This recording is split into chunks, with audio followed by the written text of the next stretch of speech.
Zurück mit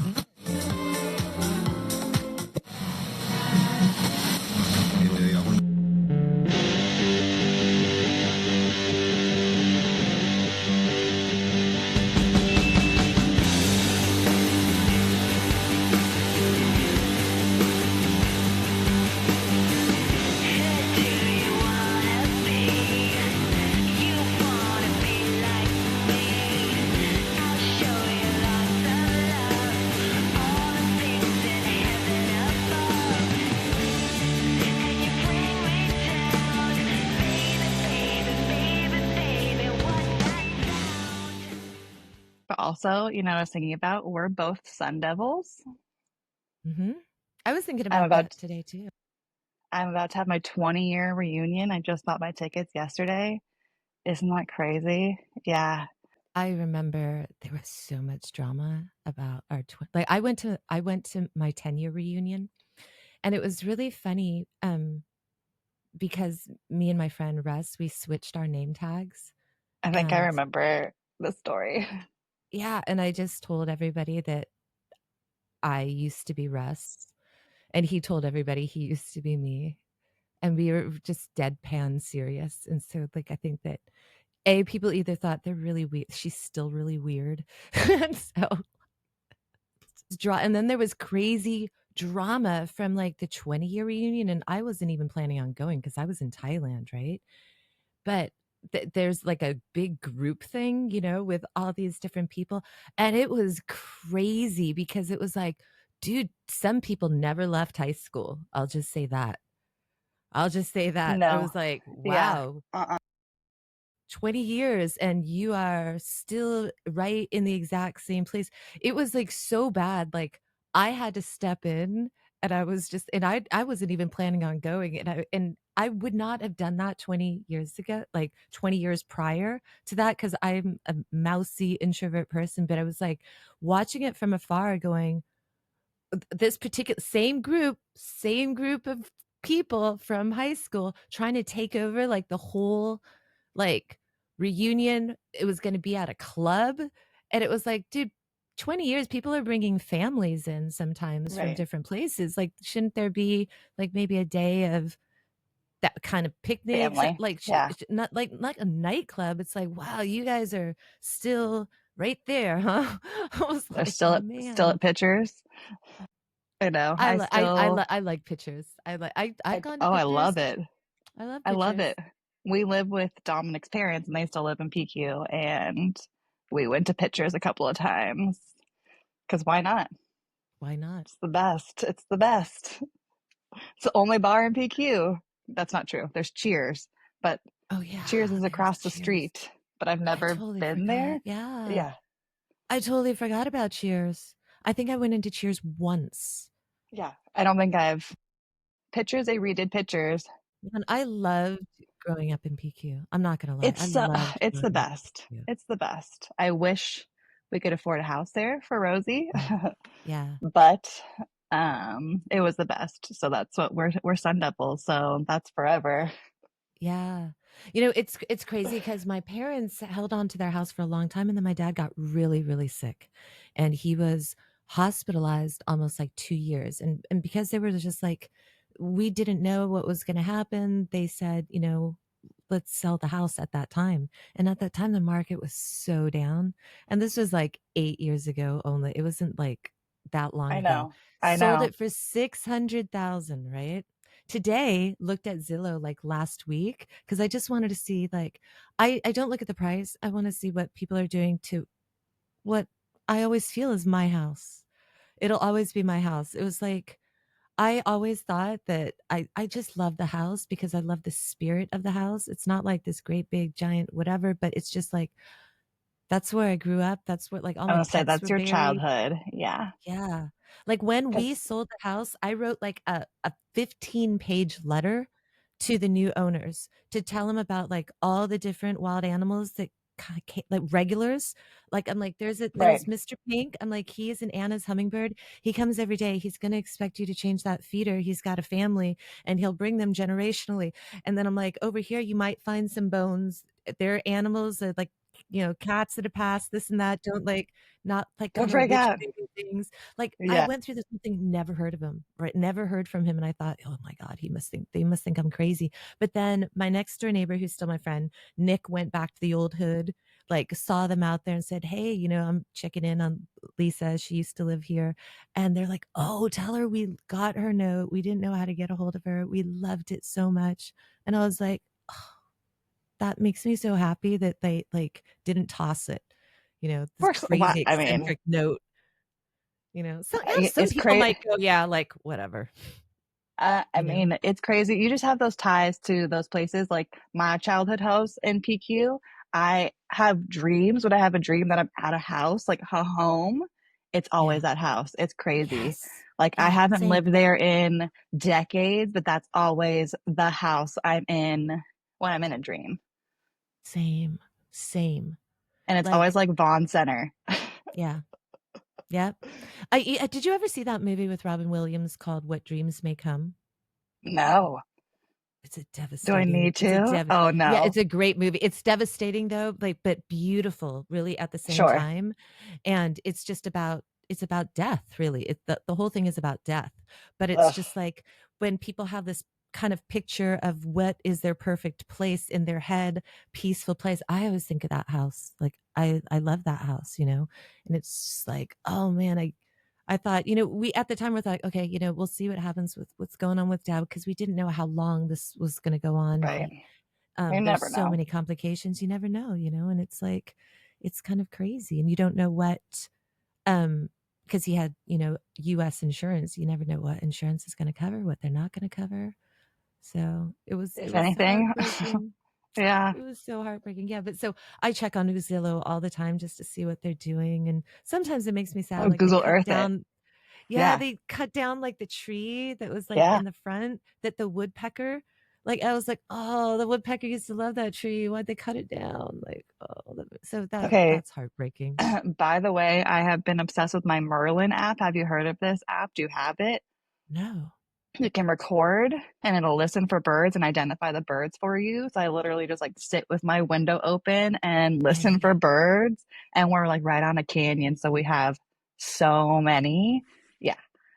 Which, Yes. because I was like, I'm Anna's hummingbird, we definitely have those. yeah, yeah. So I don't have Merlin, but I have a different one. And Something. Yeah. I asked the kids, um, because I worked several years with kids in the library, and I was just like, kids, should I get this? And they're like, yeah, yeah. And every morning I'd get to school quite early because my son had to take the bus from our school, so he had to leave especially early. So I got like for an hour all the kids that got dropped off super Early. early, Yeah.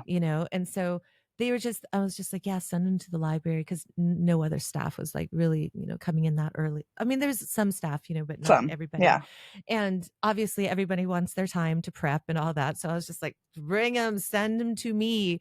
And so we'd get these mats. Like, I bought all these cheap mats and we'd sit outside on the football pitch and we just like play it and go, oh, that's that bird. Cause it's Thailand. I'm like, do you guys know how many, like, Right. we'd sit there and I'm like, Right. listen, how many different types of birds do you think we hear? Birds. And they're just like, two, like we hear a caw caw from the dove and we hear squeaking from something else. And then we start doing it. It was like this bird and this bird and this bird. They're like, whoa, that's a lot of birds. I'm like, yeah, birds are so cool. Yeah. The day that I downloaded it, I learned that there is a difference between a red tail hawk and a red shoulder hawk. Did you know that a red shoulder hawk No, even exists? Yeah, that's because I was like, no. there's a red tail hawk in our yard. They fight Yeah, with the we get red tail ravens. hawks all the time. Yeah. But I was like, oh, the markings look different from any other kind of red tailed hawk I've seen. Sure enough, Yeah. got the app. It's a red shoulder hawk. It's different. And I was Yeah. like, wow, cool. Nerd. Living in PQ is what turned me into like a birder, like just sitting in my backyard and it's like, oh, here's a blue jay.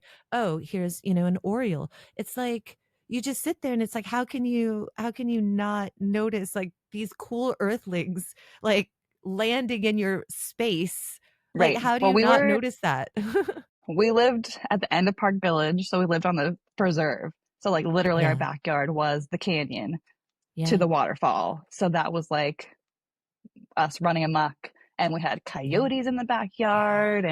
and anything and everything you could think of. So chaparral girly for life. I love it. Like can't get enough of the chaparral. I love it. So it's fun. Yeah, like I would tell people all the time, like so we'd get possums a lot, and like sometimes, like in the morning, like a baby possum was like in the dog bowl, and he just like fell asleep, and he's like covered with fleas and stuff. And I know like the mom is gone, hasn't noticed, so it's like I know what the procedure is. It's like we'd give him a bath, he'd all the Yeah. time, but it was like they're so harmless. They Right. don't. Their blood temperature is too low to carry rabies. They're totally harmless. And So just like you cute. wash them and then Yes. you put them in a box. And then nighttime you hear mom rustling, you put him back there. Oh, she grabs him and goes. And it's like, how cool is that? It's like, Nature. it's amazing. I love nature. I went from growing up like from like 6 to 12, like in the middle of a jungle. And then we moved to PQ. That's And so, crazy. and before that, like when we lived in San Diego before, we were like on the beach, so that's, different. Totally But different. now it's like PQ was awesome. I love the skunks. Like some people don't like the skunks. I love the skunks. I love driving through the hills of PQ like at night when there's fog everywhere.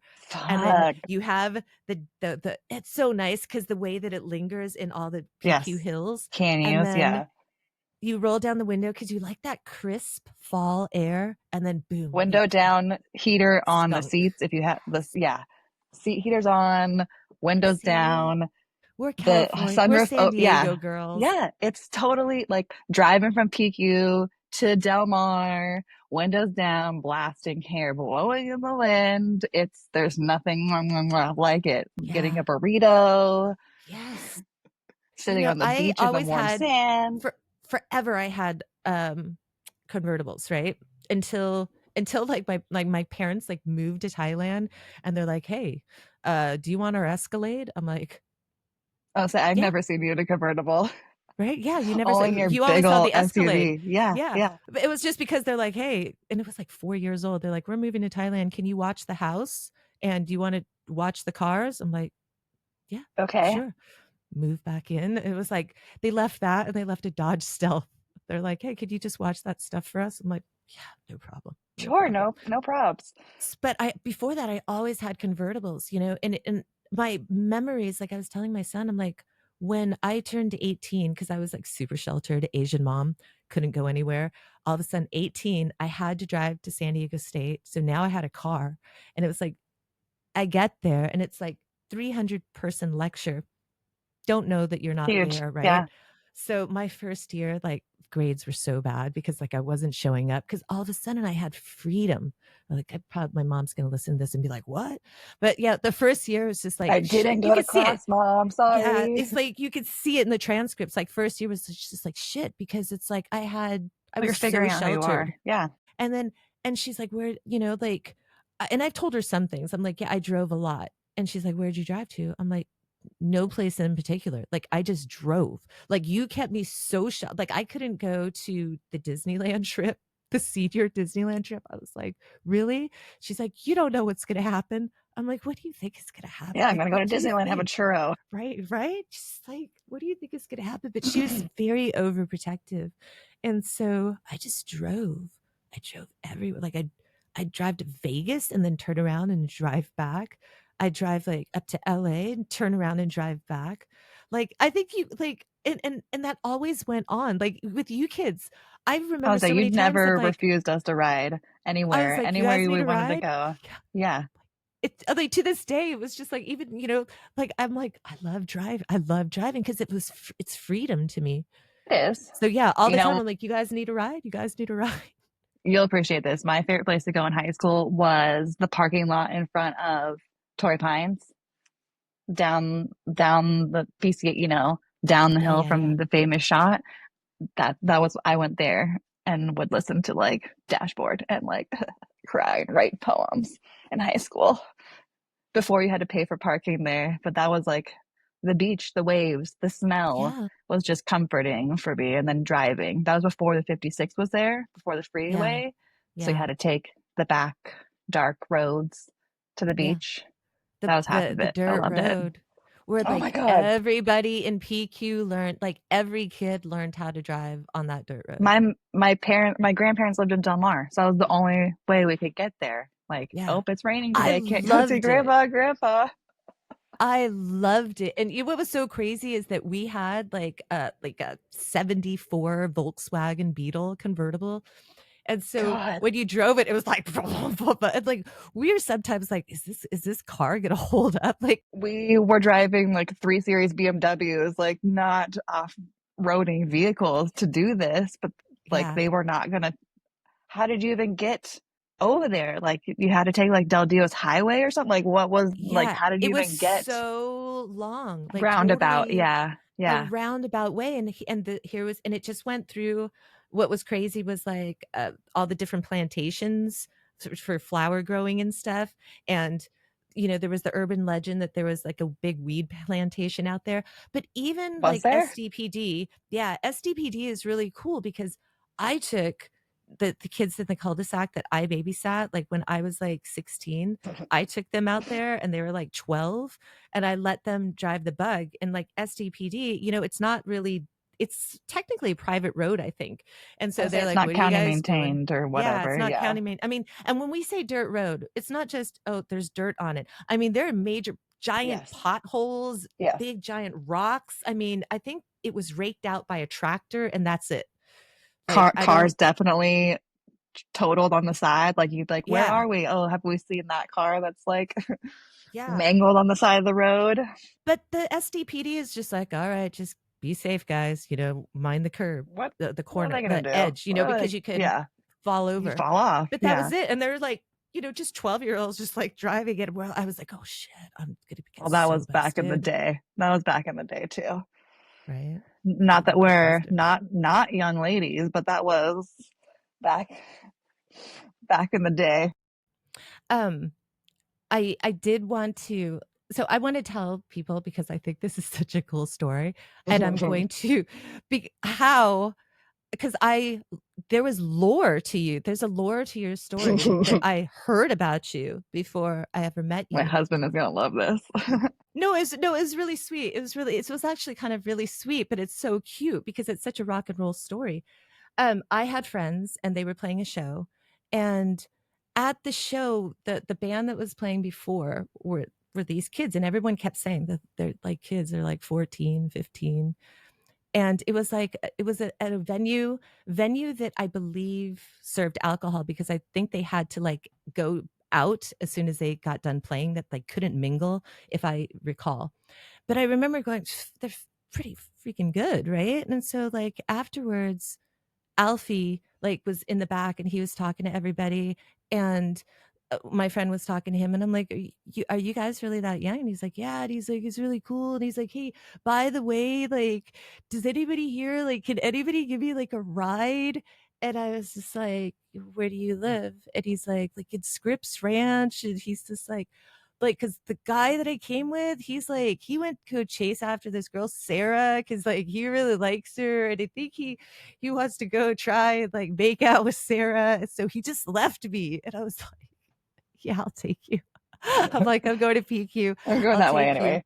Yeah, I'm going that way anyway. So I took him, and I am I I feel like there's like a lot of incidents in life which just like fortuitous, right? And I think that meeting Alfie was completely fortuitous because meeting him gained me a whole ton of you guys. And you Whole guys gaggle were, of everyone. yeah, and you guys, I felt like a mama hen, like a den mom kind of a thing at the time because I was like, Same. these kids are so, yeah, right? And you were like We their mean same. age. Yes.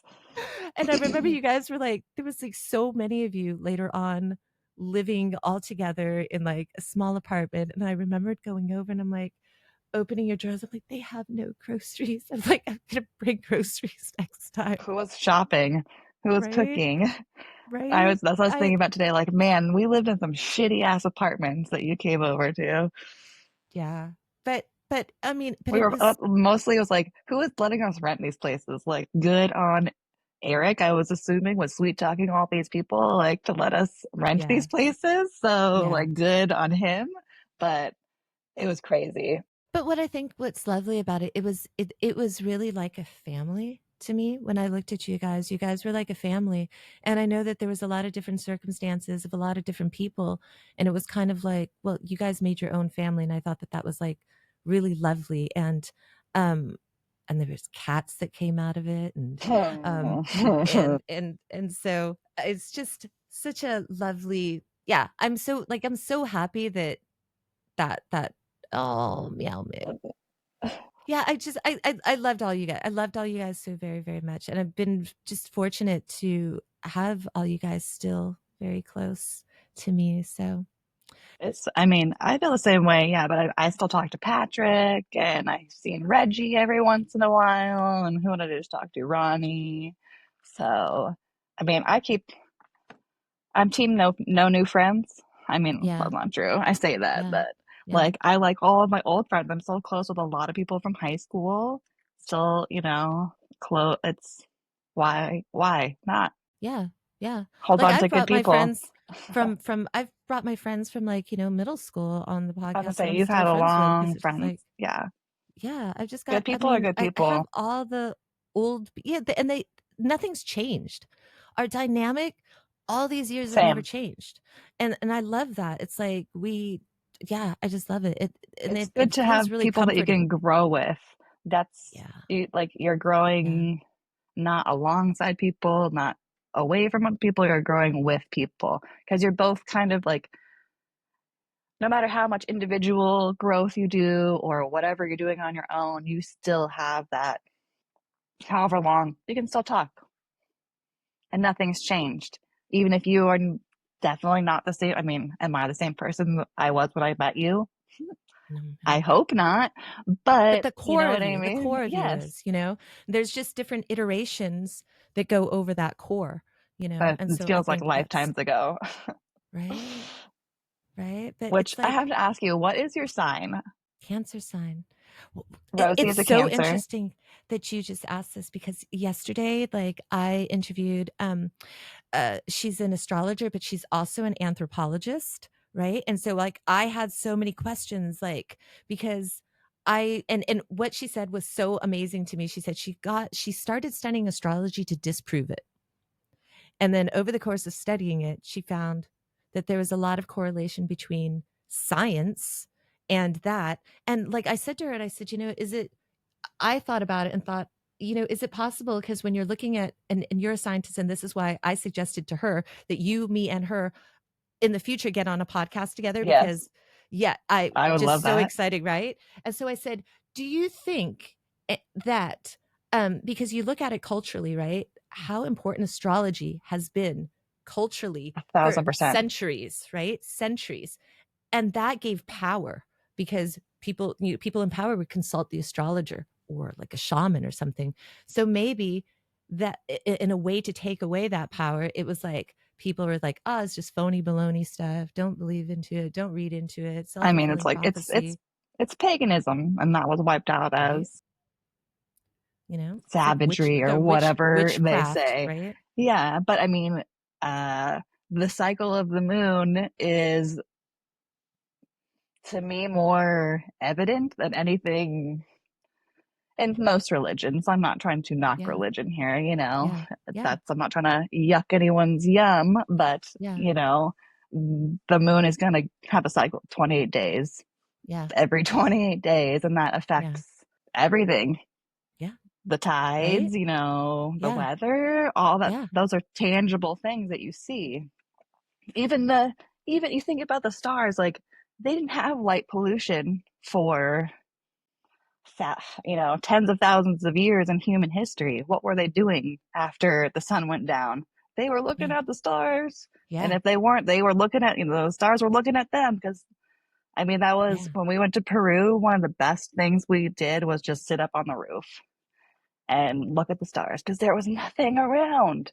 That yeah, was like the most isolated place I've ever been in my life. And you feel like you're floating in space almost because your perspective is almost altered because you're so enveloped by the vastness, but also it's yeah. like moving and swirling and like your It's so sensory humbling. overload for sure. Oh, Yeah. yeah. You are a speck of nothing in I've there. wondered. I've sat there and I've questioned, and I said, I wonder if the world would think differently if every single night, every single person looked up at the sky and could see like the Milky Way. Would A we all thousand be percent. different? I think so. Like would it really change our perspective of who we are? Because it's like everywhere you go there's light pollution, you can barely see anything, but it's like you go to like New Zealand. Unfortunately, when we went to Peru, we were just in the city, so didn't get to see No, anything, yeah, but it was just like I can't imagine. I've never been able to see the Milky Way with the naked eye. I haven't gone any place in my life yet to see the Milky Way with the naked eye, or maybe I have and I haven't really. looked. Yeah, like I was trying to think, like, did I ever look up at the sky at Glasgow? But in Like Glasgow, it was like Ocotillo, you cloudy. can go out, and even like there's the is it Gone to Ocotillo.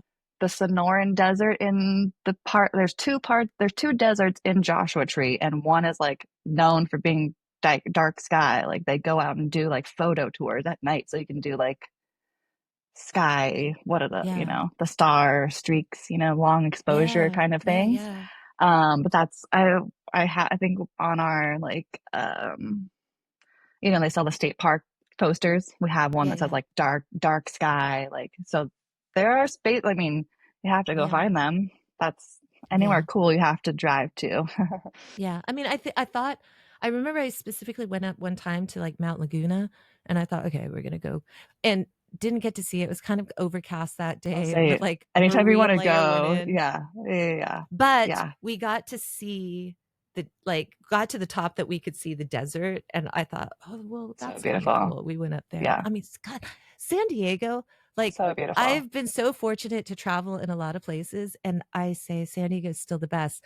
Where else in the world can you like, just drive an hour, you're in the snow, but you drive back down, you could surf, play in the snow and surf literally the same day. You could hit low tide or whatever tide in the morning, hit the Yeah. beach, get in your car, get a burrito, go out to Big Bear, hit the snow, and then go drive into the desert and hit the sand dunes, and then, Yeah. go hit them, go hit the mountains on the way home. It's crazy. Yeah. We're a thousand Wild. percent spoiled, but we're also Yeah. paying for it Yeah. right now. Yeah. I It mean, is it's shocking. we we moved back for a reason. I mean, we were in Italy and we wanted to move back. We were like, where do we want to live? We can go wherever we want. Do we want to live in like Ohio? Do we want to live in Chicago? I don't, these are just, and we're Yeah. just like, no, no, we want to be home. It's hard because it's home, Yeah. you know, I'm a hometown girl. Like I'm a hometown girl. Like um but at you the have same multiple time, hometowns. I think that's I part know of now it. I have like a new hometown. I mean the reason that I stayed so long, and this is a huge thing, is I saw America changing a lot. Number one. Um when I first came here, when we first started coming here like regularly, me and my son, my ex-husband and I, it was, Obama times, and everything was cool and we loved coming here. It was very chill, and the States was very chill. And Things then, are totally different now. Like the things that we yeah, thought were big ticket items back then are just like, I wish it was just George Bush saying something instead of something racist or, whatever the F it's is funny. coming out of Like the White House now. Angus put something on the other day and it had George Bush. And I had an opinion of George Bush at the time of George Bush. But then he came on and I literally said, I'm like, I kind of miss him. So like it takes a certain kind of somebody to make you think that George Bush is a winning star in the Right? presidencies, because I think that we were watching the inauguration or something, and I was just like, wow. That I man wish looks that so was our, normal, and yeah, yeah, yeah. I wish those were our problems again instead of this. It's about yeah, to get real crazy here. I don't want to go down that no, wormhole because that's yeah, yeah. I think that, another reason is I was so fortunate growing up, like for a big chunk of my childhood, like from 6 to 12 in the Philippines, because of the fact that when we were on the base was really nice, but getting right off the base first, it was the city of Olongapo, which there's a lot of poverty. I mean, there's good Yeah, that's where places too. Dominic's family is from, along Post City. Yeah. And so there could be a lot of poverty, and there's nice houses, but there's also poverty too. And that juxtaposition for me as a child, I think was really important because you could see how you could have one side of the coin or the other that Real easy, quick, right? real quick. And Yeah. so I think that it makes you, more empathetic, number one, like of it's so easy. It makes you more of a realist of it, I think fundamentally it changed me a lot. Also, the experience with the Negritos and the indigenous people, that kind of really changed me. And it's funny that a lot of the friends that I had that went to school there on the base as well grew up and started nonprofits. And one does documentary work on different types of situate, like what was going on in Sudan. They all kind of work for that kind of stuff, and because I think it really changed, it just changed me. Well, And so some people I don't thought see that would them be as cool for him. humans, right? Yeah, some people don't see these people as humans. I think that's half of it. People get desensitized, and they don't have that empathy. They don't see, and they think it could never happen to me, or, and I think that's the blinders, and that are a lot going on right now in this country. And unfortunately, it's going Yeah, to get real really fast for a lot of people, and it's not going to be good here. And I yeah. hate to say I told you so, but we're going to have to do this the hard way here now, I have a lot of friends unfortunately. that are telling me that they're looking to move to other countries currently, and Yeah. that was kind of surprising to me. I personally haven't felt any effects yet, but I have been fortunate enough where I'm not on a lot of, well, I shouldn't even say that because I'm sure Rosie's school benefits immensely from funding. They've already sent out multiple emails being like, hey, funding has been cut for these positions, this staff member, and they put a picture. So it's just like, wow, this is heartbreaking. Like, this person doesn't have funding for their job anymore. Say goodbye to them. I was worried about you when they had these like government cuts, like this whole Doge thing. I was like, Yeah. No, and I have had two colleagues that I worked with, and they were going to retire anyways, and they quit. They were just like, no, effing way. Because it wasn't just all, yes, it is all the cuts and stuff like that, but they did a return to work. So everyone was in the office. So that was a big thing. And, the uncertainty. People don't know what's going on. Like I have friends that are supposed to move, take jobs in other effects, and they yeah, have no idea what's going on because everything's been paused. How long can people pause their lives for?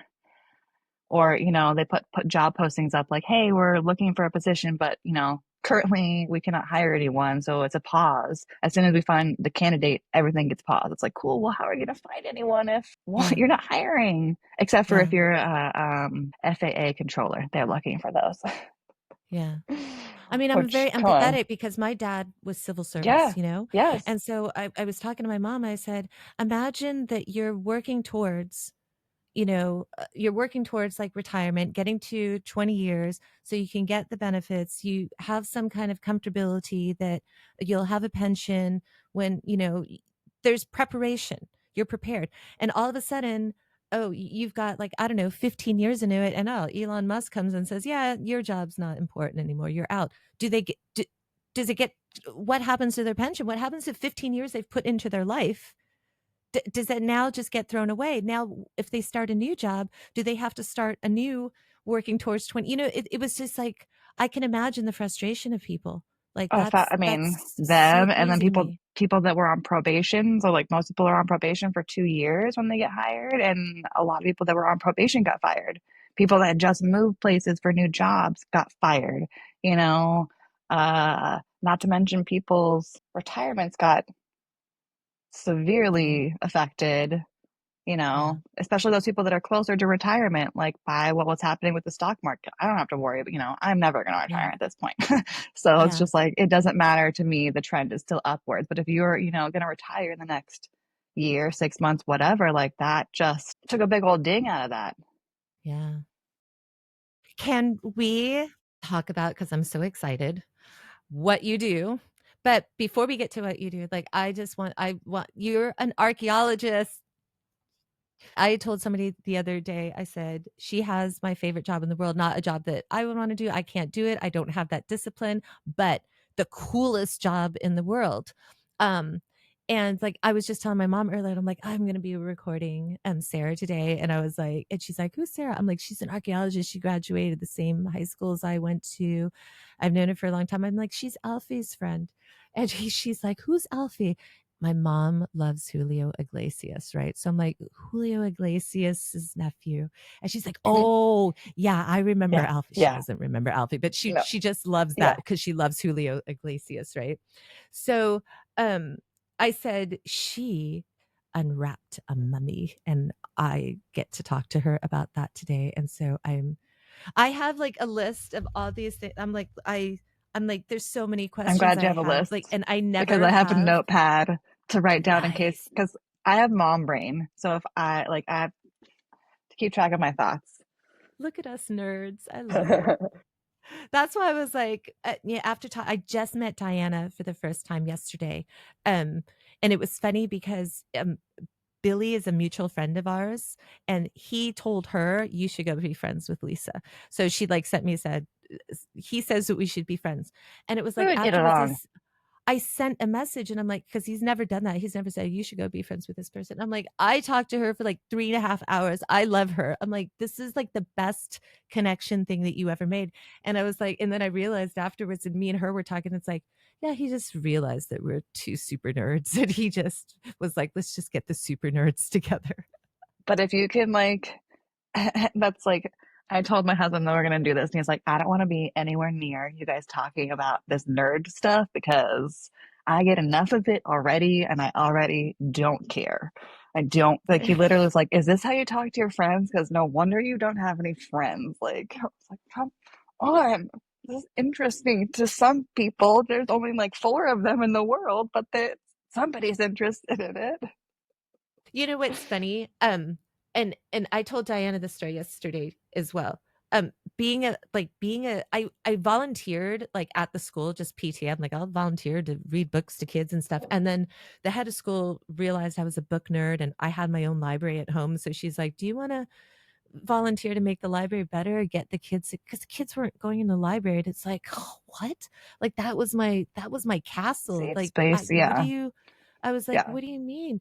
And so like I was trying to think because I was not classically trained in the beginning as a librarian, right? But I love books. It was like, how am I going to get kids to come in the library to even talk about books? First thing I did, and I told you this, I like printed out and laminated, put pictures, Nazca lines, Easter Island heads, terracotta army. I hooked them, clickbaited them visually with science. I clickbait because you know what? Kids that are 2 to 11, their heads are insatiable for science. I tell people, like, parents are like, how do I get my kids to read? I'm like, buy in science books. Start out with science books because it's going to blow their mind. Like the world, they want information of the world. They're going to They want to see explain stuff. It's things going to, too. yeah, Yeah. yeah. They And it's like, it helps their vocabulary because they learn about like all about mummies and then they go back and tell. And I've had parents like, just a parent the other day contacted me and said, you know, my son really, because I had to leave so I could take care of my mom, you know, and it was a tough decision. But she's like, my son's still talking about you and he wishes you would come back and we hope oh, your mom's okay, but please come back. And I was like, oh, that's so sweet. But they I understand because they were so insatiable with getting stuff, and but they also love to tell you. They love to tell their parents. They love to tell everything, right? And it's I was a so yapper. My fantastic. daughter's a yapper. Rhiannon is gonna be a yapper. She's already can only say 10 words, but she's yapping away. Yeah. Yeah.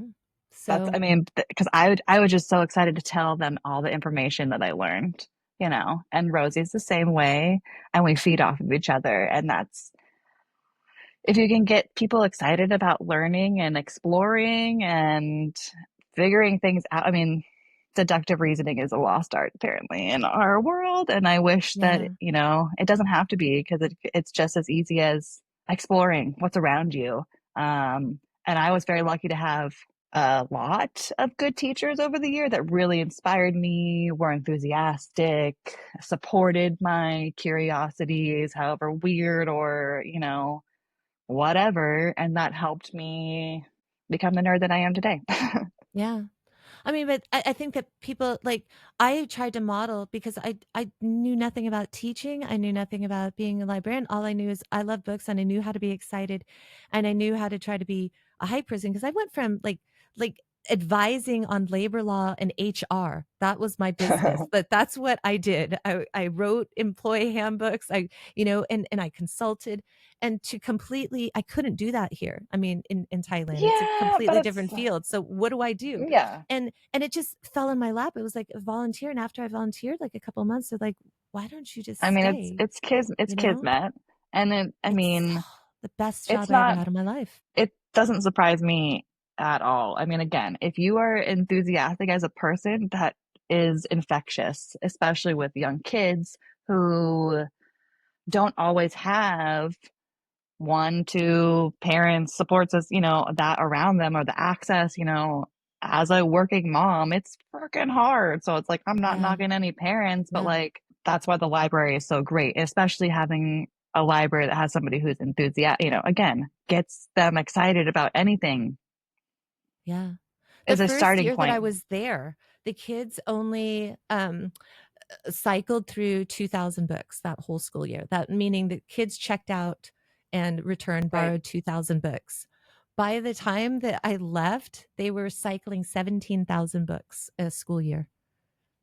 And it was just and they were insatiable. And it was just like and so many times parents came in, they're like, "How do I get my kid to read?" I'm like, "Let them read whatever they want." Well, what if it's not age appropriate? I'm like, it does then Who cares? sit and explain it to them contextually.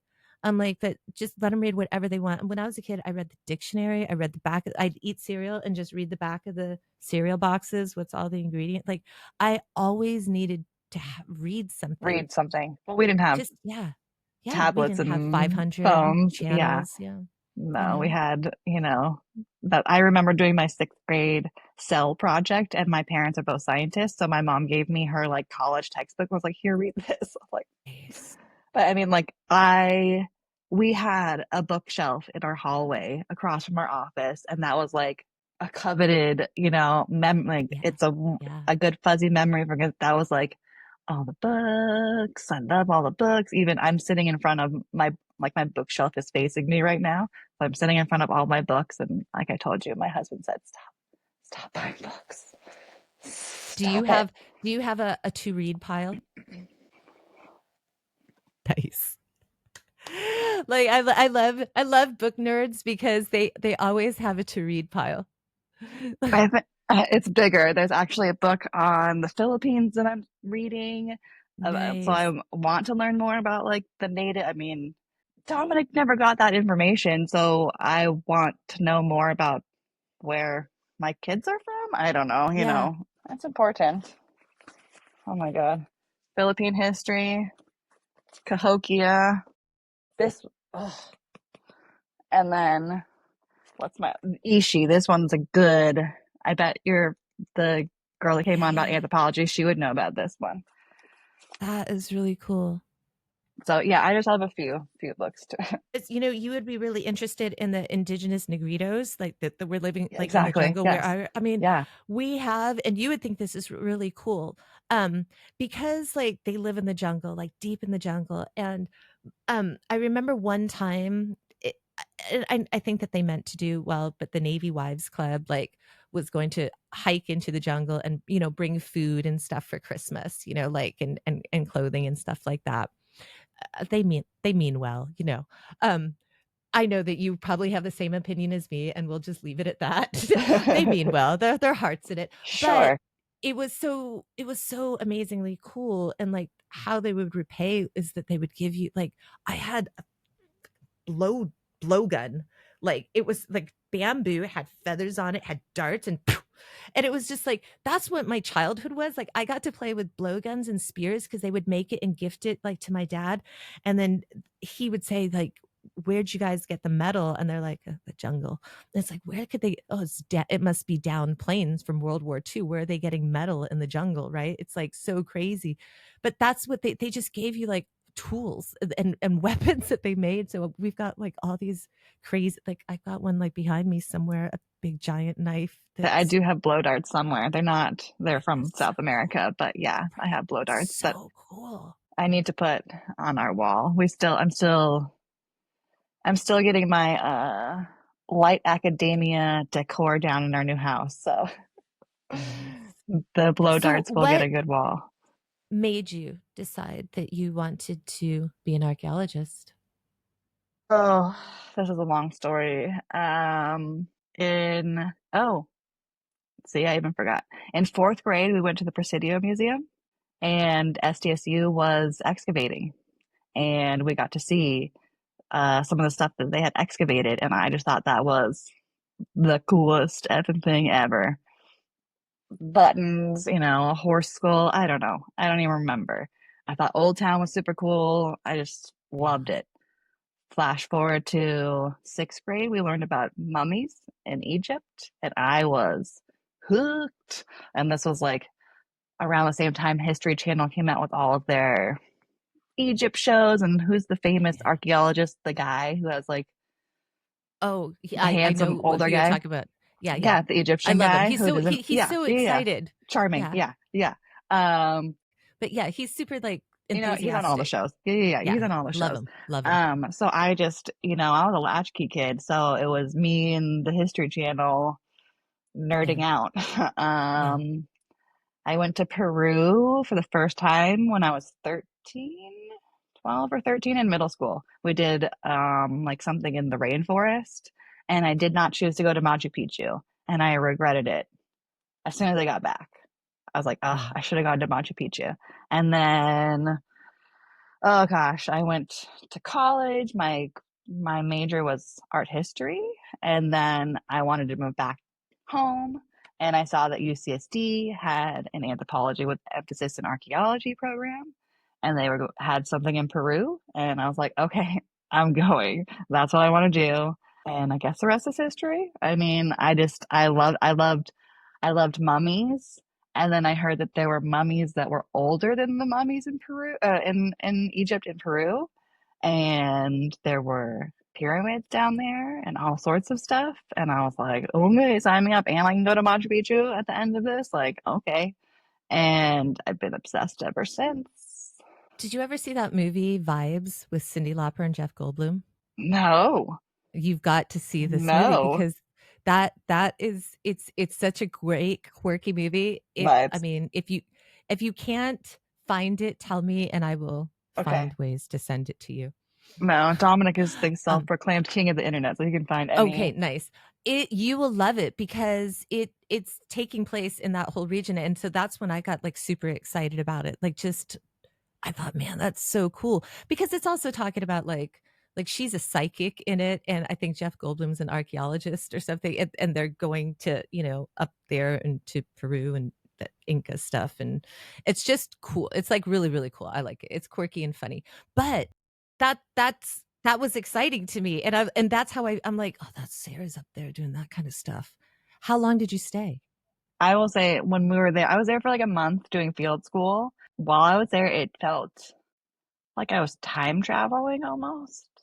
Like I don't know that like this is the closest you're ever going to get to community to talking to these people that lived 1,000 years ago, 1,500 years Yeah, ago. So it was yeah, very humbling, exciting. Like again, we also did I ever tell you that like I had a dream about the mummy when he was in we had so we unwrapped four mummies as a group. I did one, but yeah. there was a medicine man that we unwrapped first, and every day that he was in the lab, I had a dream that he was in as a mummy. So the dream was that I mean, we were just like walking around the town, and I was pulling him in his mummy bundle, pulling him in a wagon behind us. And then our grad student, she had a dream that we were all in the museum lab looking at the mummy, and the person that was that mummy came and put his hand on her shoulder. Oh, I've just got chills Yeah, like I got goosebumps everywhere. too. Yeah, yeah, yeah. Oh my God. I fully believe in stuff like that just because it's like, I mean, I tried to think like a science person, right? Like I like to have proof. I like to have some kind of evidence, you know? Tangible. And Yeah. like I was saying when I was talking to Diana, why I kind of have more lean towards astrology, it's because I think about, okay, we know for a fact that certain vibrations react have things react different ways, that people can react to different vibrations, so there's energy in everything, there's stars. So I said, why it doesn't seem like it's so far-fetched if you were born here and at that time all these planets were above you, right, and they all have their own energy and their own Energy, frequency and their own whatever, that orbit, it's like this cosmic soup of ingredients gravitational pull. Yeah. that could affect you, that maybe the planets on the other side of the, that you don't, that don't interact with you, you don't have no effect. And so I sit there and I'm like, why does that seem so far-fetched that you can be have that energy within you? Think about the neutrinos that go through us all the time. It's like what's passing through us all the time. And it's like, Osmosis and all the time, you know? right? Right? So it's like, why doesn't that make sense? So I think that if you go someplace up there, like and see all the Machu Picchu, I think that there's going to be like crazy energy. I mean, there's I mean, that's what they say that there's like portals, you know, of energy. I don't know about all that, that's you why know, you'll like like vibes. That's why you'll like vibes. okay, okay. But I You'll because love it. it and oh, the mummy dream stopped when the mummy was put away. So that makes me yeah. Like I'm not Goosebumps like again. yeah. Like I'm not again, I don't believe like I'm not like a ghost seeker, you know. Yeah, yeah, yeah, Obviously, yeah. I'm not like Just stating the anytime facts. the mummy comes out, I'm like that doesn't really happen. Like Yeah, yeah, yeah. you know, mummies don't come back to life. Like have I thought they were going to? Yes. Yeah, There's one in she's called Juanita Princess of the Clouds. Bill Clinton said she looked good. She like yeah, went on a tour like way back in the day yeah. when they I found remember her, that. but Yeah. she's frozen and she looks like she could wake up at any moment because she still has fingernails, eyelashes, her hair braided. Crazy. And some like where I was in Peru, it's in the Atacama Desert, so driest desert in the world. It's all dried out. Like, which here's some fun facts for you. Jerky is a catch-all word, which is native to Peru, because Peruvians figured out how to freeze dry things because it's so close to the equator. It's the biggest temperature change is not through the seasons, it's from day and night. Basically, the sun holds all the energy. So they would put potatoes out, let them dehydrate in the sun basically and then let them freeze overnight and then in the morning pound out all the water and then let them dry out and repeat this process and they that the only Wow. catch-all word in the American language is jerky. That's crazy. Yeah, so they Yeah, yeah I mean, they knew their environment like to like that's why I hate also the ancient alien shows because it's like you are underestimating and undermining these people's brilliance. Like they knew like in Peru today, still they use aqueducts were built pre-Incan. Like they've yeah. maintained them, but like they are using water systems that were built over 1,000 years ago. You know, God, yeah. these people they did what did they call it? A vertical archipelago. So because the altitude changes so much going up the hills, they can grow different crops on the same, you know, because it's going up so high. Oh, yeah. Wow. It's crazy. You So, know, you know, there I like mean, they're corn on the so bottom, other stuff on advanced. top. Yeah. Oh, and then the way that they built their terraces, you know, like people think, oh, just a wall. Like, no, it was a wall. There was drainage. There was, you know, different layers in there for filtration. So these things wouldn't fall down. Like, it's all very advanced, well thought out. Even, so the mummy that I unwrapped was a 9-year-old boy, and he had a pair of sandals that were tucked in his mummy bundle. And I was just like obsessed with these things. And I was like, I have to figure out how they made it because it looked like one continuous piece and the way they did these loops and the knots. And I literally went to the market and I couldn't find a piece of leather. So I went and found like sheet foam, like, you know, Yeah, thin crafting. yeah. And I like cut something out and I made it. And I was just like, this is so freaking ingenious how they did this. Like they cut little slits in like what would be a shoelace so they could loop it through each other to like, so it was just like one piece for the bottom and one piece for the ties. And Yeah. it was just like, what? What? Like this is, Right? for a sandal, like this is insane. Not to mention, I mean, the jewelry, the tapestries, textiles were considered currency in Inca times. Like insane. Um, Because they so had far, those like like kind of like capey kind of stuff in the robes. drawings, right? Yeah. Mm-hmm. And very colorful. Was I was that a gonna say, sign of like wealth, the different colors? I would think that that would be the I sign of wealth, mean, right? okay, can you see this at all? This is a four Yeah. pointed hat. This is hand knotted, Wow. and Yeah, so yeah. the shaman, the medicine man, he had one of these. So they're in flexed fetal bundle positions, like with their knees Yeah. up. It was tucked in between, Yeah. and they could because they couldn't see it in the X-ray. They did an X-ray of the mummy bundle to see because you could Yeah, see yeah. his ear spools. They used to plug their ears and their nose. So plugging your ears is nothing new. No, no, no. Yeah, they had some. There's one. I had my septum pierced, and they had this one that's like a big spider, like a big Yeah, half yeah, circle yeah. plate of like a spider, and it's hanging from your nose. But yeah, they used so What's the he plate made of? gold. Wow. Yeah. That's amazing. I mean, Wow. when the Spanish Like came, money.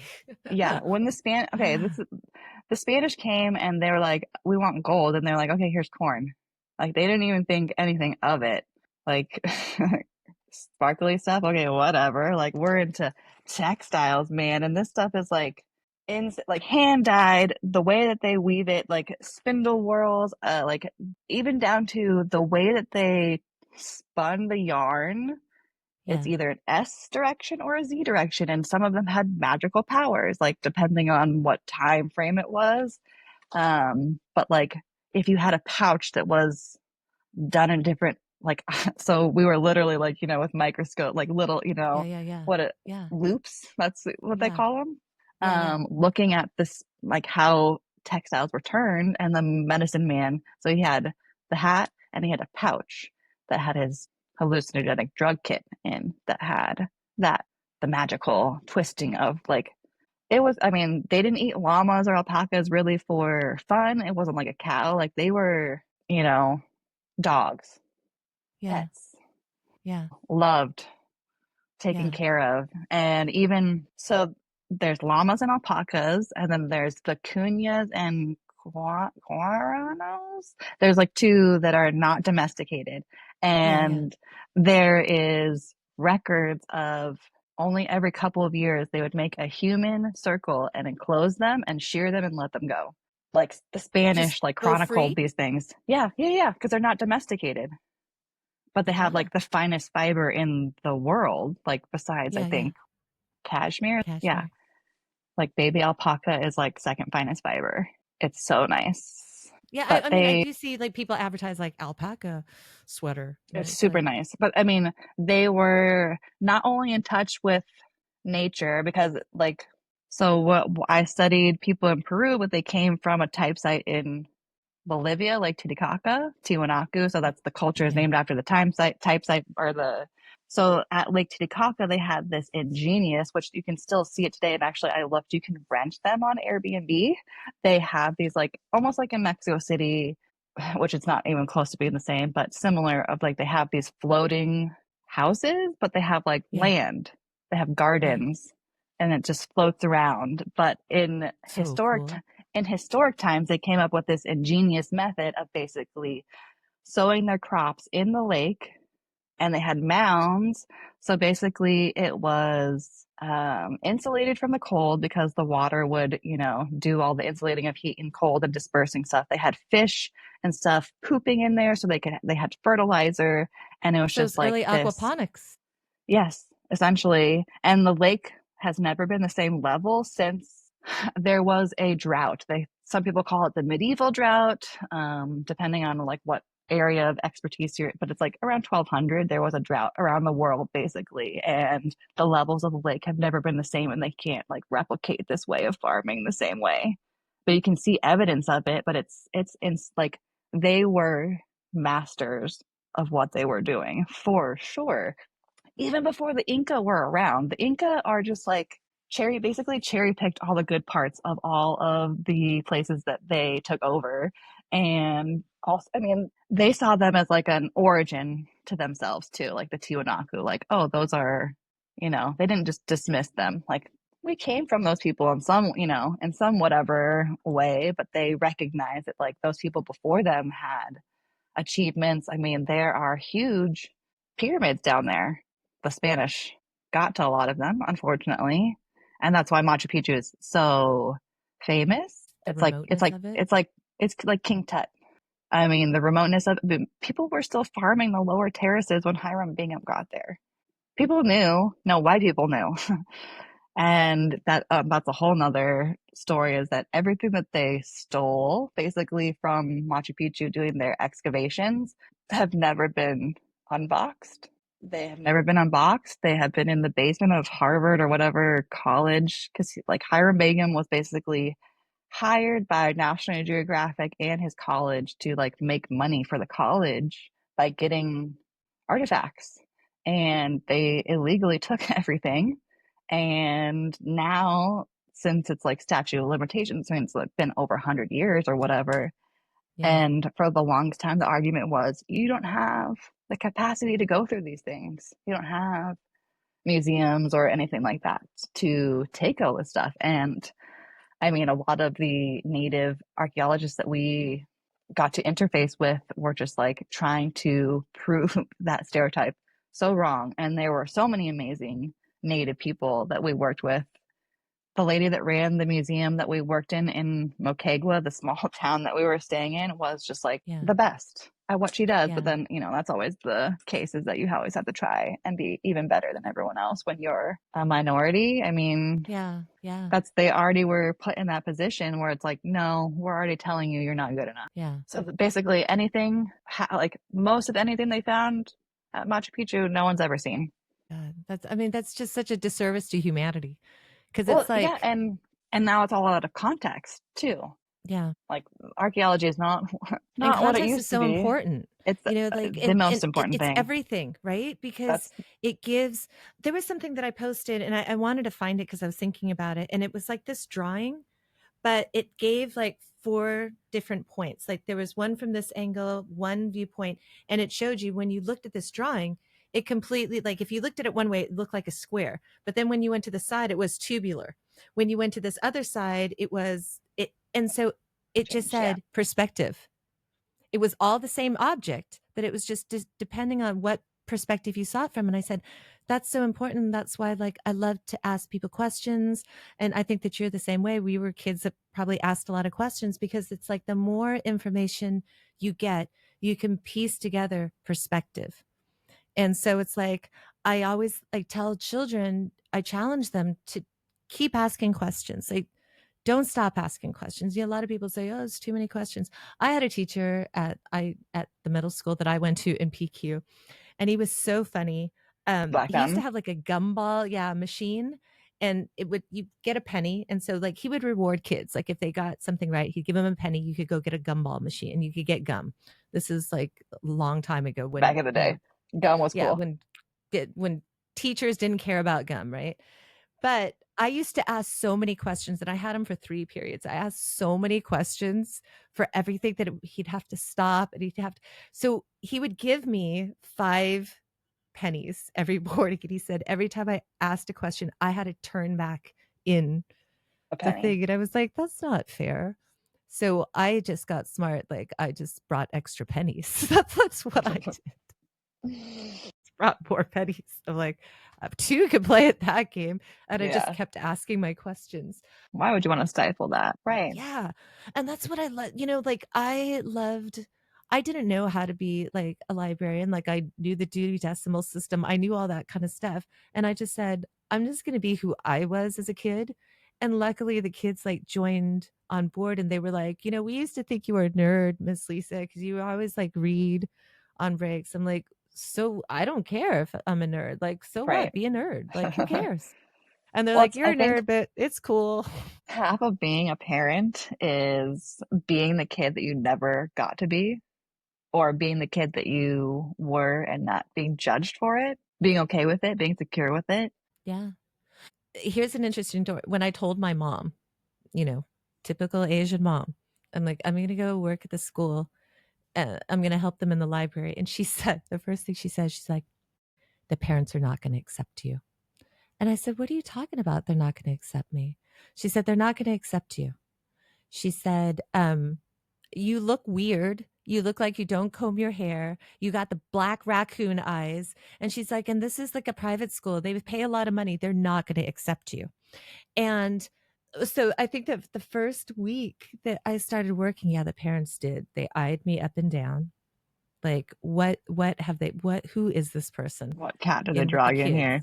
Yeah. right? Yeah, what have they brought in? Who is this rock and rolly looking person? And I wore black every day. Just and the reason I wore black every day, it was just because it's like easy to just wash. I just had work clothes and it just happened to be black. So I was like wearing black. And there was like, who's this person that they've hired for this school? But within a month, the parents were like so cool Who because they cares? would come Yeah. and they're like, my kids coming home, they're just talking about all the stuff they're learning in the library. And man, it was the best job I ever had in my life. Best job. It's so, I've had tons of jobs where I made tons of money. Don't care. Made jack shit here, but like I loved it. I was so, so yeah. fulfilled every day because it was like they made me want to learn. Like I was excited. I had this wall and I just said put on because I didn't have to follow a curriculum like every other Right. teacher. I could Right. teach whatever I want. Or they So I want just whatever put a they're thing on the wall. interested in. What do you want to learn about? Put it on the wall. And you would be surprised. They wanted to learn about astrophysics. They wanted to learn about history. They wanted to learn about Lucy. They wanted to learn about Luca, last universal common ancestor. They wanted to learn about complex things that people said 2 to 11-year-olds don't want to learn about this stuff. Yeah, they do. They totally Uh, do. Not me wanting to get a Lucy skull tattoo. Right?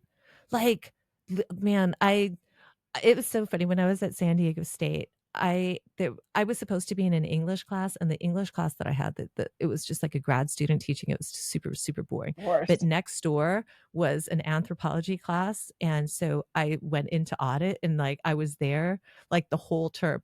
And the teacher came up. She's like, "Why didn't you just take the class?" I'm like, "Because I'm supposed to be in that class." She's like, "But you're never there. You're here." I'm In like, "I there. knew this was far more interesting." So the Yeah. next year, I actually took it, because I was just like I couldn't help but just like listen because I was like, I'm just gonna audit and listen. And then I It's just never left. I like interesting. wanted to listen to every single Yeah. talk she had because it's like so fascinating to me.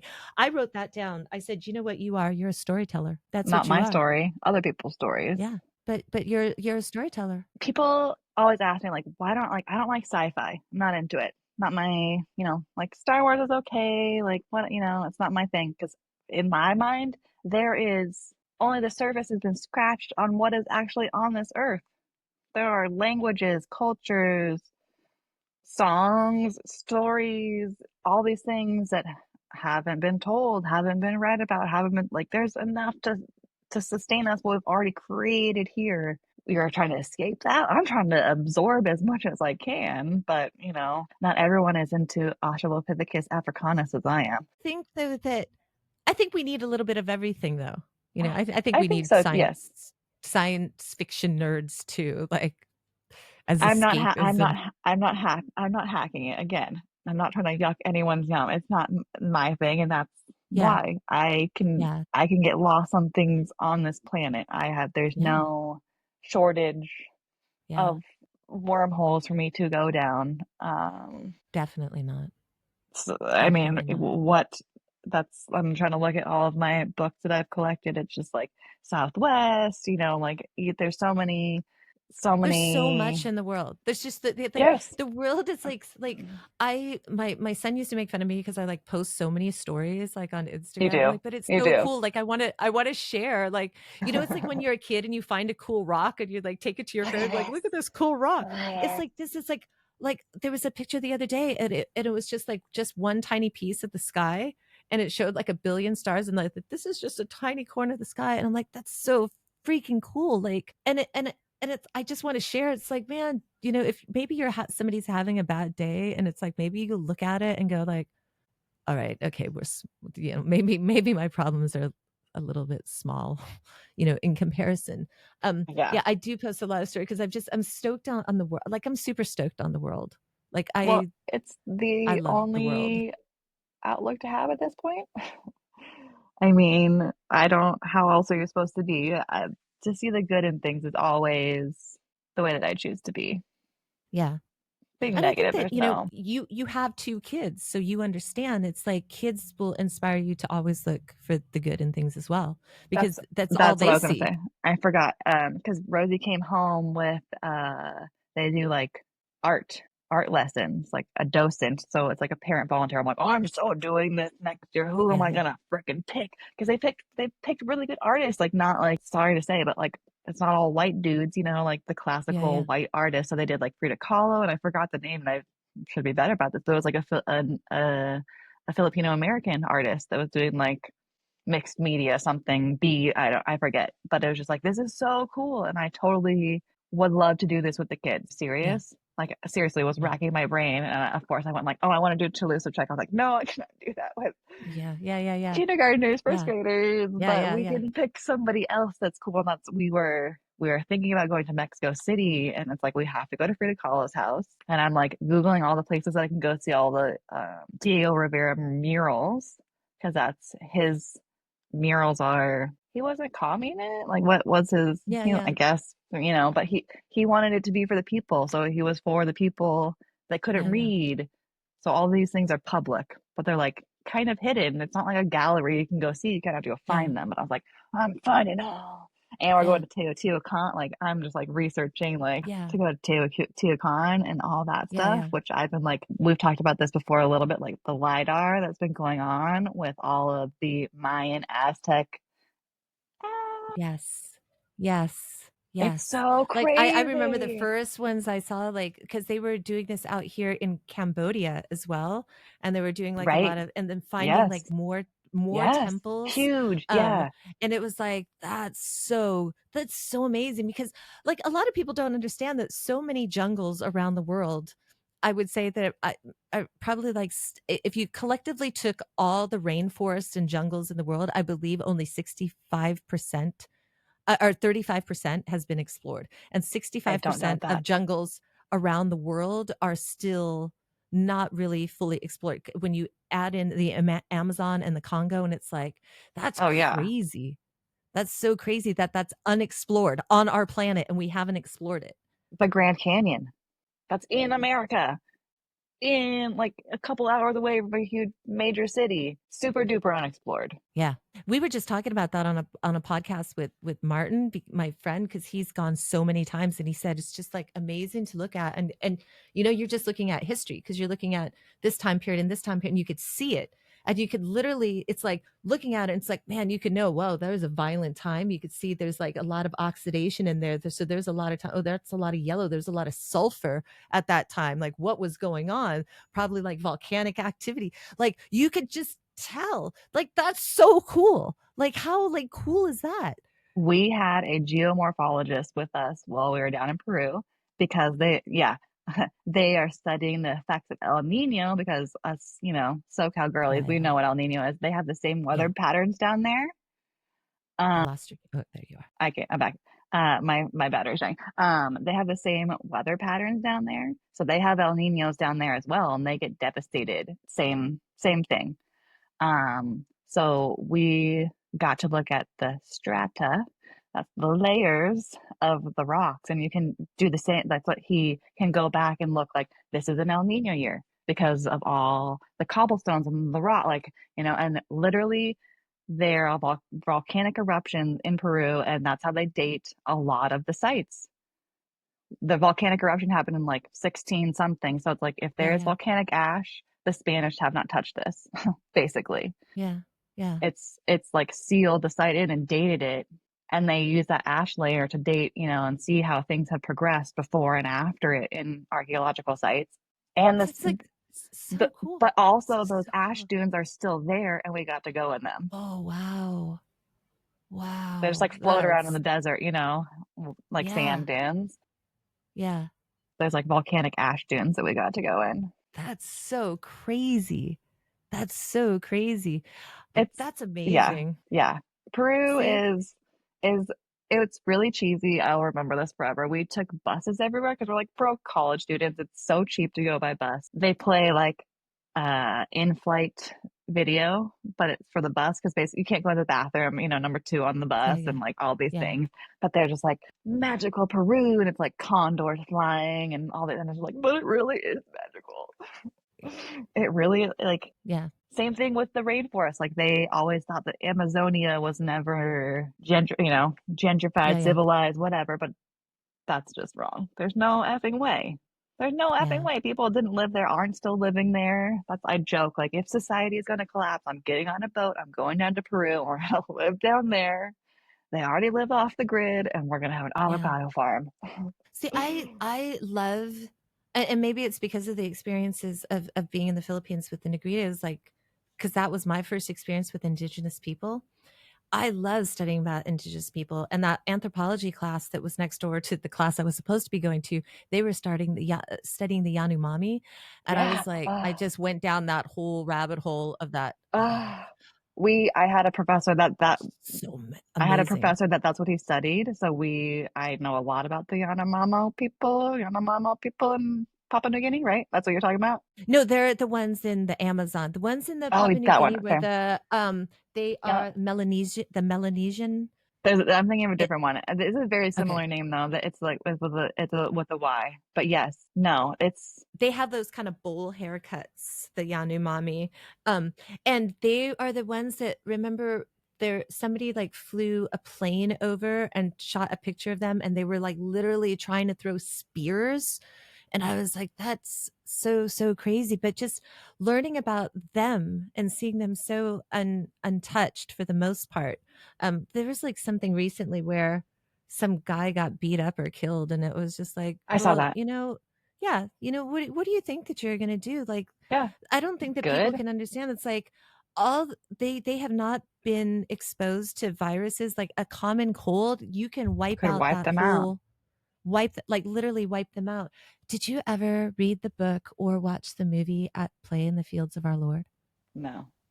Okay, that's another one that you should have Add Dom to look my for you. list. It's Tom Berenger, Daryl Hannah, um, Daryl Hannah. Wow. Kathy Are Bates these all is before my in it. time? Was I even born when half these No, movies these are came a out? I'll lot tell of you why. like kind of independent movies that I Okay. wouldn't say were particularly what the story is about is missionaries going down to South American countries and trying to bring God, and how does that affect bringing, religion to indigenous people. Amazing film, amazing Okay. book, I'll have to both of look that up them. because Just yeah. okay, there is the cathedral. I hope my battery doesn't die. I might have to plug in, but I will try and finish the story before I can plug my phone in. There is cathedral in Peru in Cusco that was the capital of the Inca Empire, basically. They call it the belly button. There are multiple things. First of all, in the mural in the Last Supper, they have guinea pig. It's like that's what they eat down there. It's a relative of the guinea pig, I think, actually, but it's like a native dish. And that was like the artist, like, F you. Like, if they're going to be sitting at the Last Supper, they're going to be eating a native meal. But also, the wives' tale is that the spirit of the last Incan emperor was encapsulated in the tower because a lot of the buildings in Cusco, you can see like the first few feet are Inca stone. They just repurposed all of the stone because I mean, obviously, why wouldn't you want to repurpose this beautifully perfect hand strewn rock? Anyways, Yeah, yeah. but uh, so they reuse all the Inca, stones from their temples and everything, and that the belief still is if that tower ever falls, the Inca will come back to power in Peru. Wow. And every time there's an earthquake, everyone like holds their breath. And it hasn't fallen since they built it, Yeah, but that is like, the lore. yeah, because there has not been a native Peruvian in charge of Peru since then, since the Spanish, basically. It's been somebody else in power. And that's like everyone really wants that. obviously, you know. Yeah. It's didn't they have I want to think, didn't they have a president? It might not be Peru No, that I had think I like a think Japanese last yeah. name. Uh-huh. It There's was a them, lot of right? Japanese, yeah, and he Yeah. got like kicked out. Like they Yeah, hated yeah. him and he got kicked out. Yeah. Yeah. Um there's I a just lot of remember that was funny. That was like he's Japanese and he's the there's a Peruvian lot of president. Japanese immigrants in Peru. Like we only drove Toyotas down there. They have a lot of, I obviously know this is not the same, but they do a lot of Chinese food down there. So like some of Yeah. the best Chinese food I've ever had was in Peru. You know what's crazy is that they have a huge music scene. It's called chicha. It's like a whole like surf rock genre. It's so freaking good. Like if cumbia and surf rock had a baby, that's what chicha is, and it's so good. No, the music is so good down there. You don't like Yeah, they're so chill it's down there. Like crazy. Yeah. we again took the bus everywhere, and I didn't realize like I think Reef or Volcom or some like they all have like compounds down there outside of Yeah. Lima because you can go Yeah. surfing. Again, you can go surfing anytime, and then you can go up to the Andes and you can go snowboarding because there's always snow. Yeah. That was a thrill of my life, the seeing the Andes and like flying over them. Like I took so many pictures because I was like so I'm so amazed. You Just realize why people worship them when you see them. That's all I can yeah. like. You can be like, Yeah. there are big mountains. Like you can't even explain. The pictures No, don't do it justice. I haven't had a chance to see the Himalayas, but having seen the Andes, and the Andes are so long, right? And we went to a lot of different South American countries, so we were like back and forth, and so it was just every time we flew, I was like, I need to sit by the window. Like, I just want to take pictures just See, because yeah, it's like just so gorgeous. And like on some mornings when we flew, just the way that the clouds kind of set in between, and there would sometimes be these like glacial lakes, and it was like just, I mean, the world beyond is gorgeous. so Yeah, gorgeous, right? yeah. It's so gorgeous. Like I can't get enough of it. Like, you know, a lot of times kids are always asking me about aliens on other planets, and I'm just like, why don't we like look at this earthlings on our Right, planet? Like just look at our planet. right. That's why I love that's why I post so many stories because it's like they have drone photography of like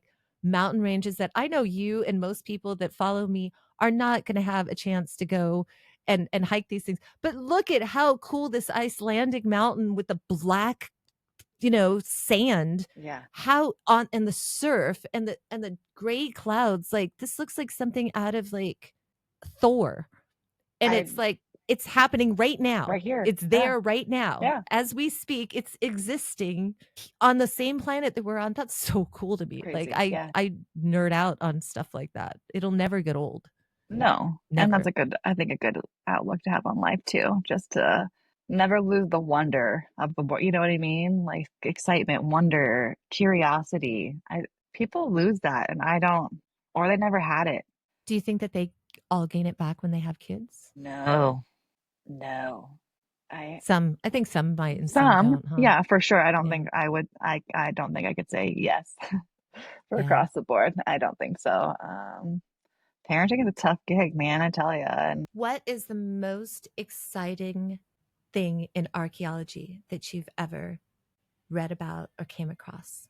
Like the most exciting find, or you're just, yeah, like just super excited or gone down super long rabbit holes. Like I want to hear what does the nerd out about. archaeologist find super, yeah. We were talking about this a little bit yesterday that like I haven't done a ton of research, but there is some work going on with Polynesia, like Asia and Polynesia, and we were talking about like you wanted to talk about Easter Island. Like kind of what got me on it. It was because everyone always thinks, you know, like people are Asian, like people from native peoples in the Americas, they must be related to Asians, right?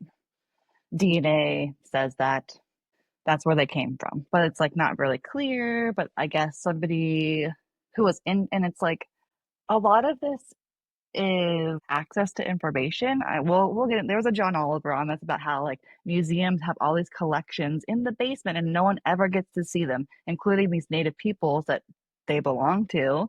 But like I don't even think it was like a crazy thing. It was like someone had a thought on a whim, was like, I think like maybe this culture might have something to do with like the rest of the cultures in Polynesia. And like they went there and just looked visually at the artwork and stuff like that that was going on.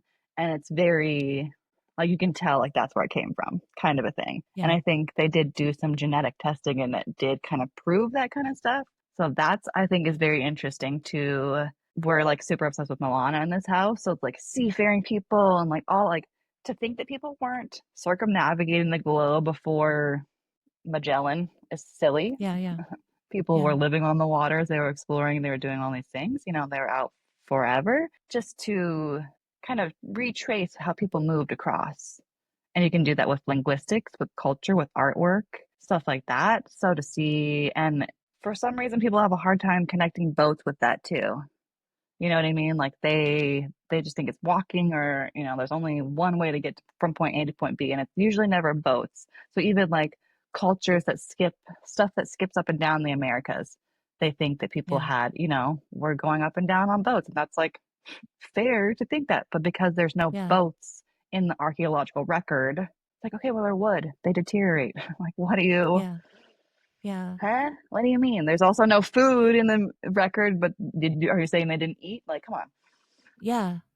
I mean, and I started to talk to you about it yesterday because when I was, I used to go to Scripps Ranch Library because they would always That's the sell best their one. overstock of books.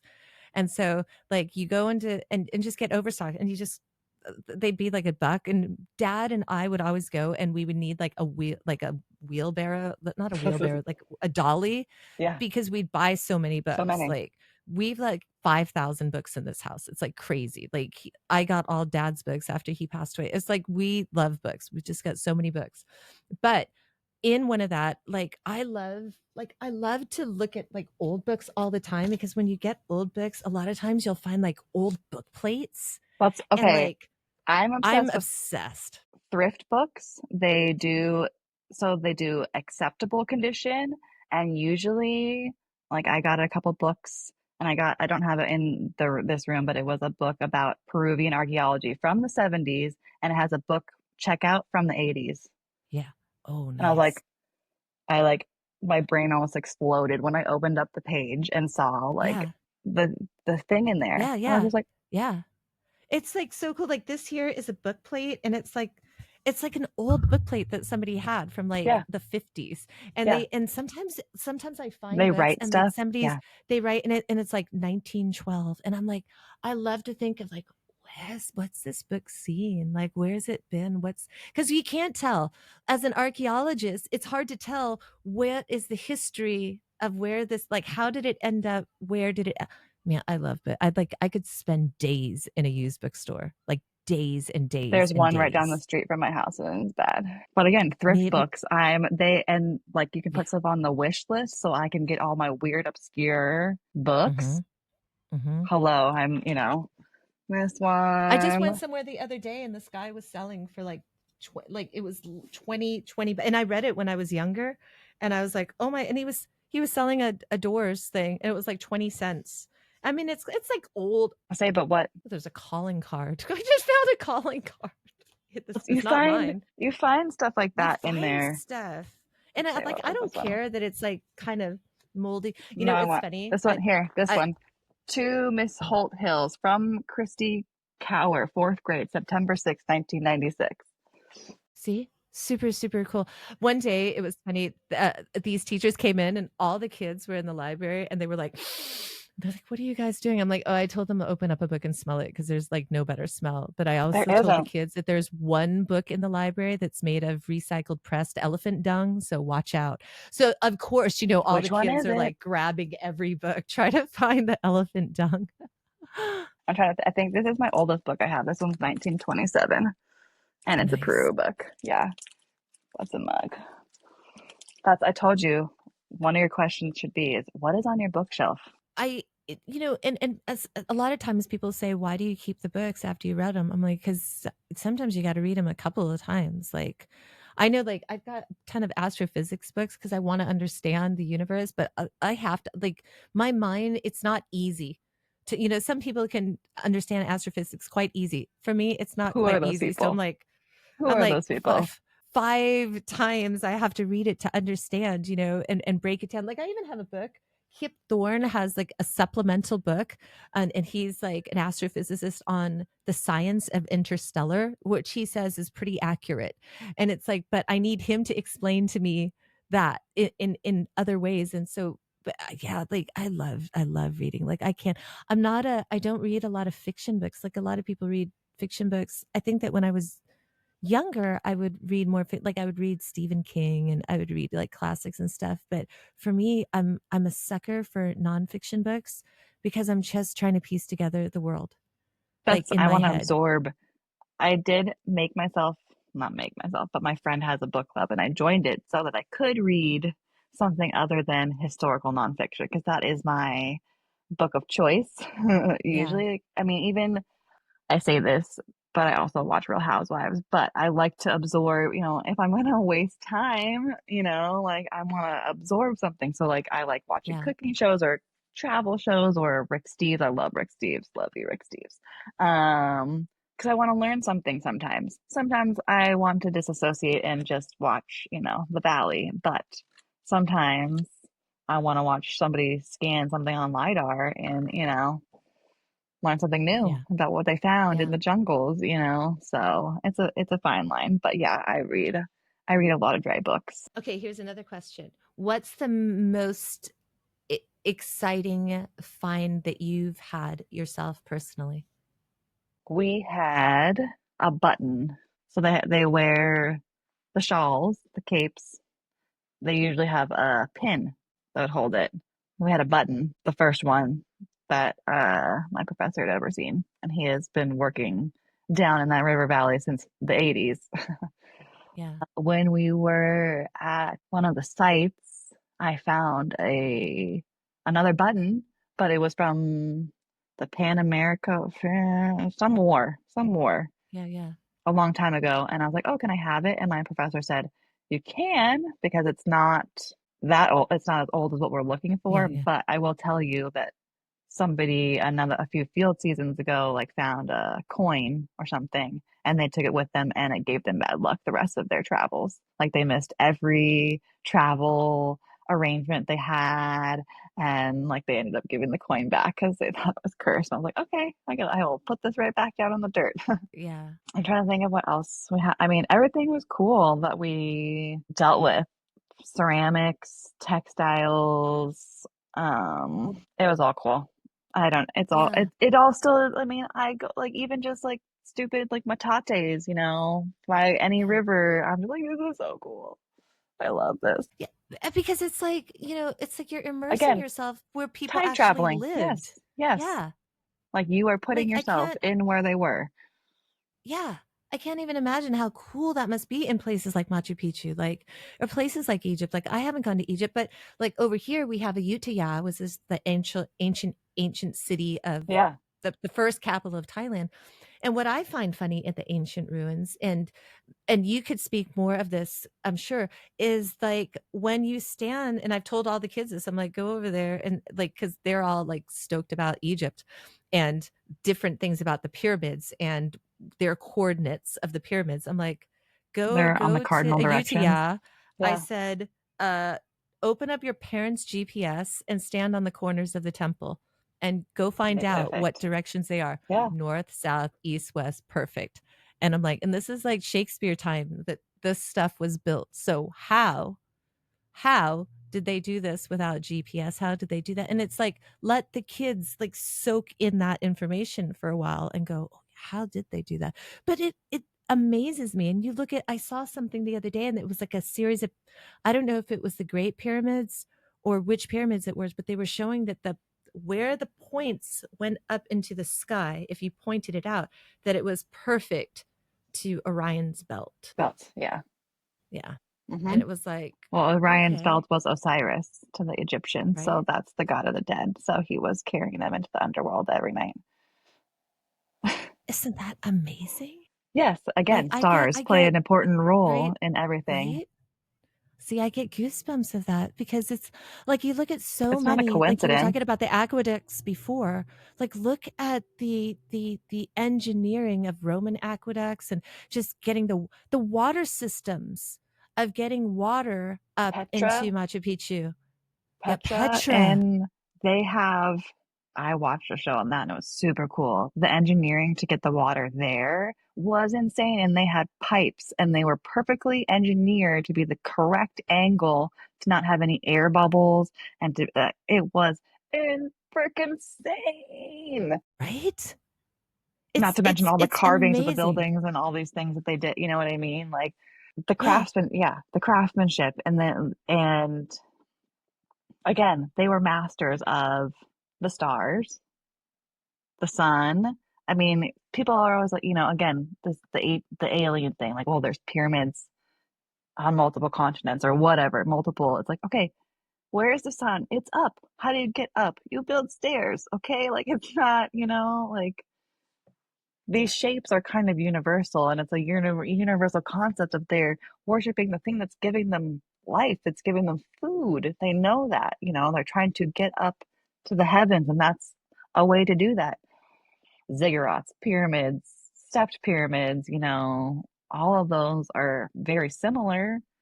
Do I yeah. think everyone was time traveling to get these ideas? Like, no, I think, like humans are humans. They kind of explain things the same way, just in different places. It's so crazy, and I know people can make different things of it, but like just the maybe you've seen it yourself, the skulls, the elongated Elongated skulls, skulls. yeah.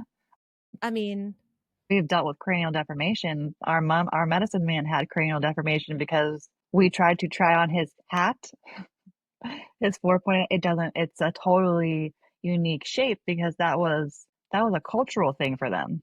It was a cultural signifier for the Tiwanaku. So not only them, but other different cultures in Peru had different shapes that they would do. did they start it when the fontanelle was very soft and nimble? Did they start I it like would from birth?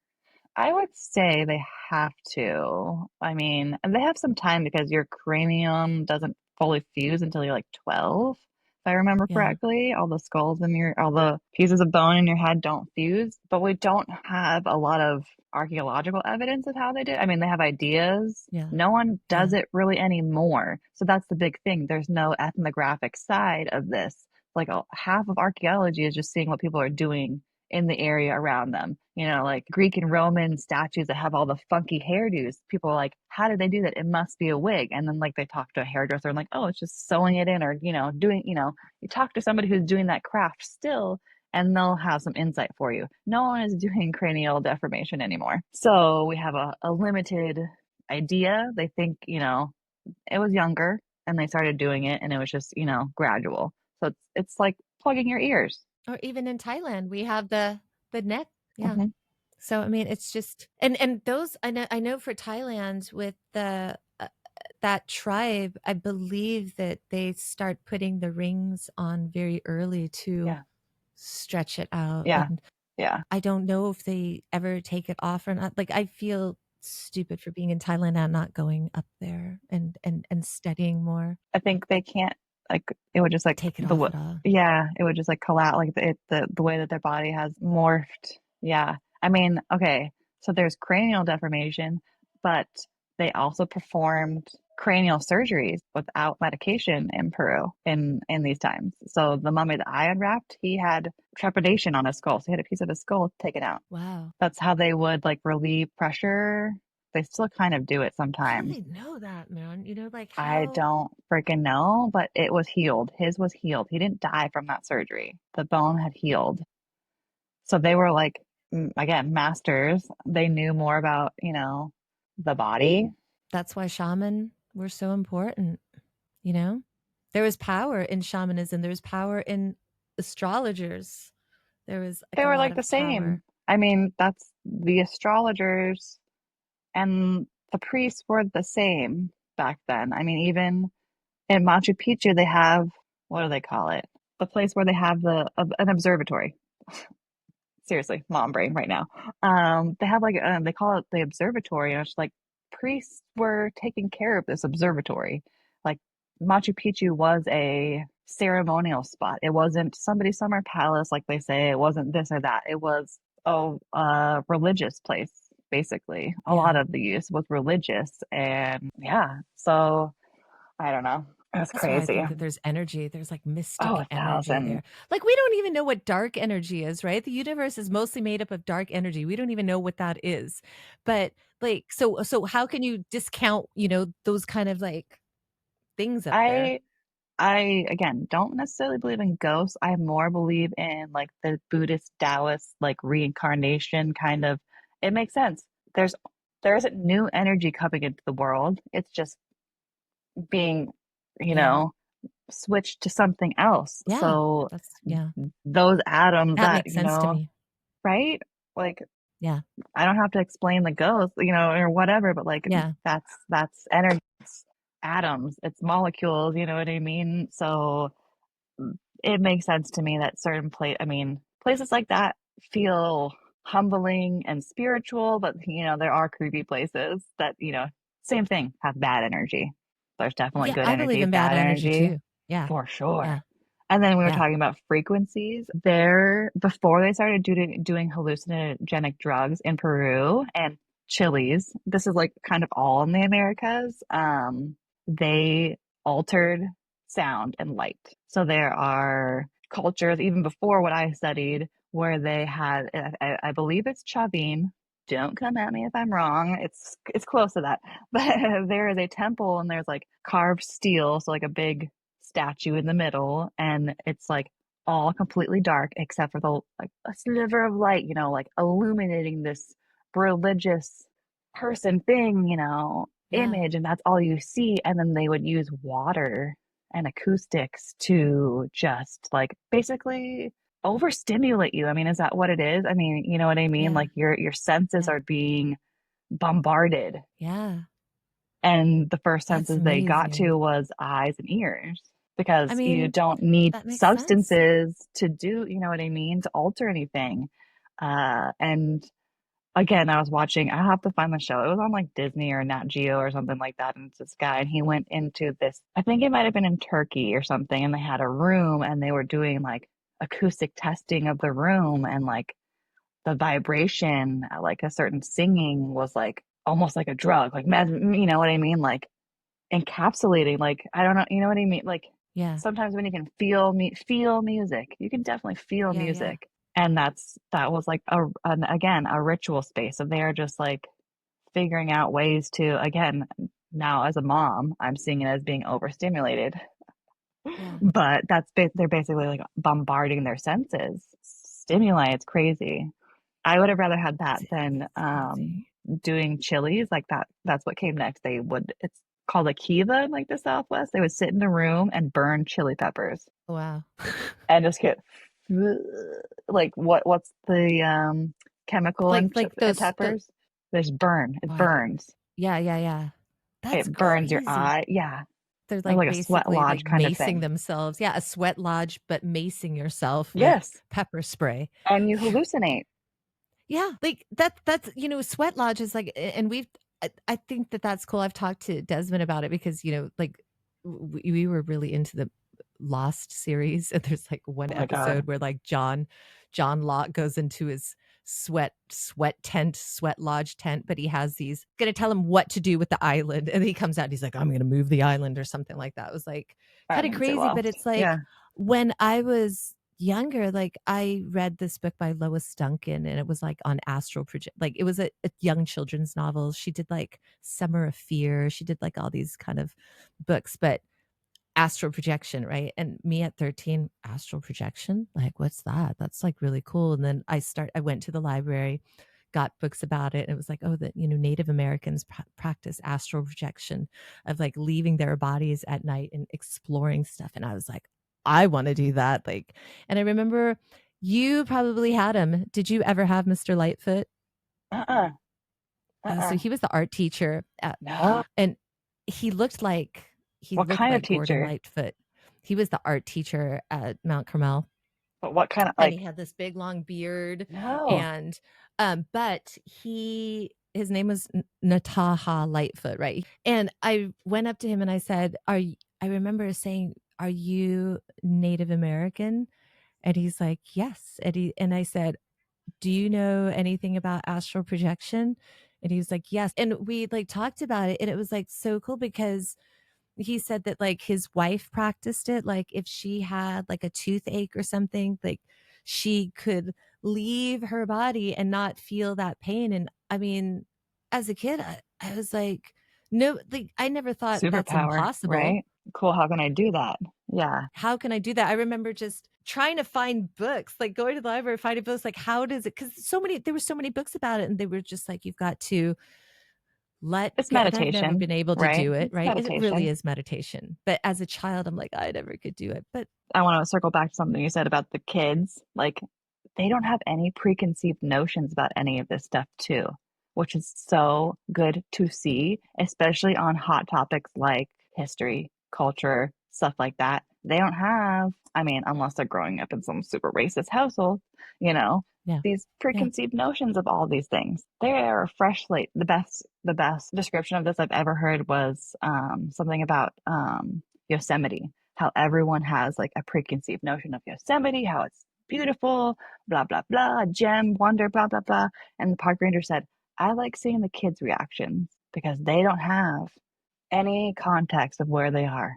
And they have the true, unbridled, like raw emotion of what this place is. And that's, I mean, I'm sure when you're teaching them these things or having them explore all these things and having them ask questions, that's what that is. they're having the Lewis and Clark experience of seeing stuff for the first time.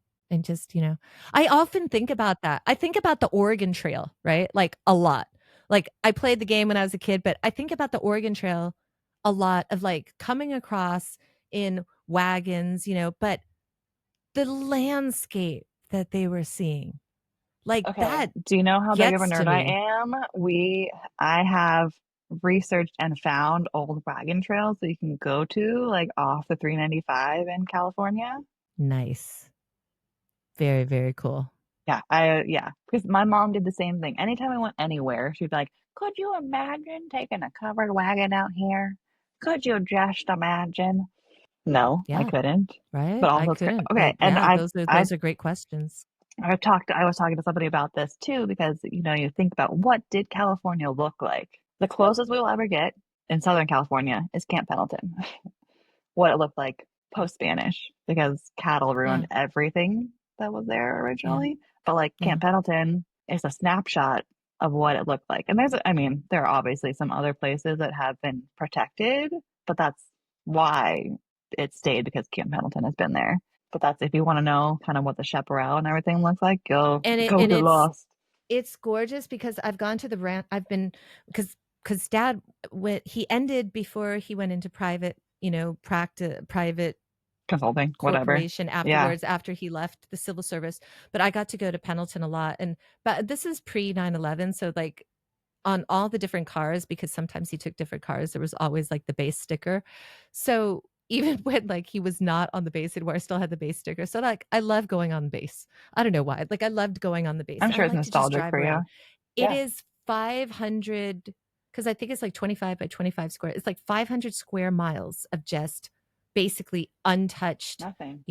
and you see the ranch house, the San Luis Rey ranch house, and it's just gorgeous. I remember when I was a kid, I had to go to school at Jack and Jill, and then I went to, I think it was called Carroll Elementary. It was like on the base for a little bit, and they took us out like somewhere on the base, and as they were digging, they found an old Indian arrowhead, and I think for me that was like the first time in my life that I thought, we still called them Indians back then. We didn't say Native Americans, right? But they were just like, Indians were here.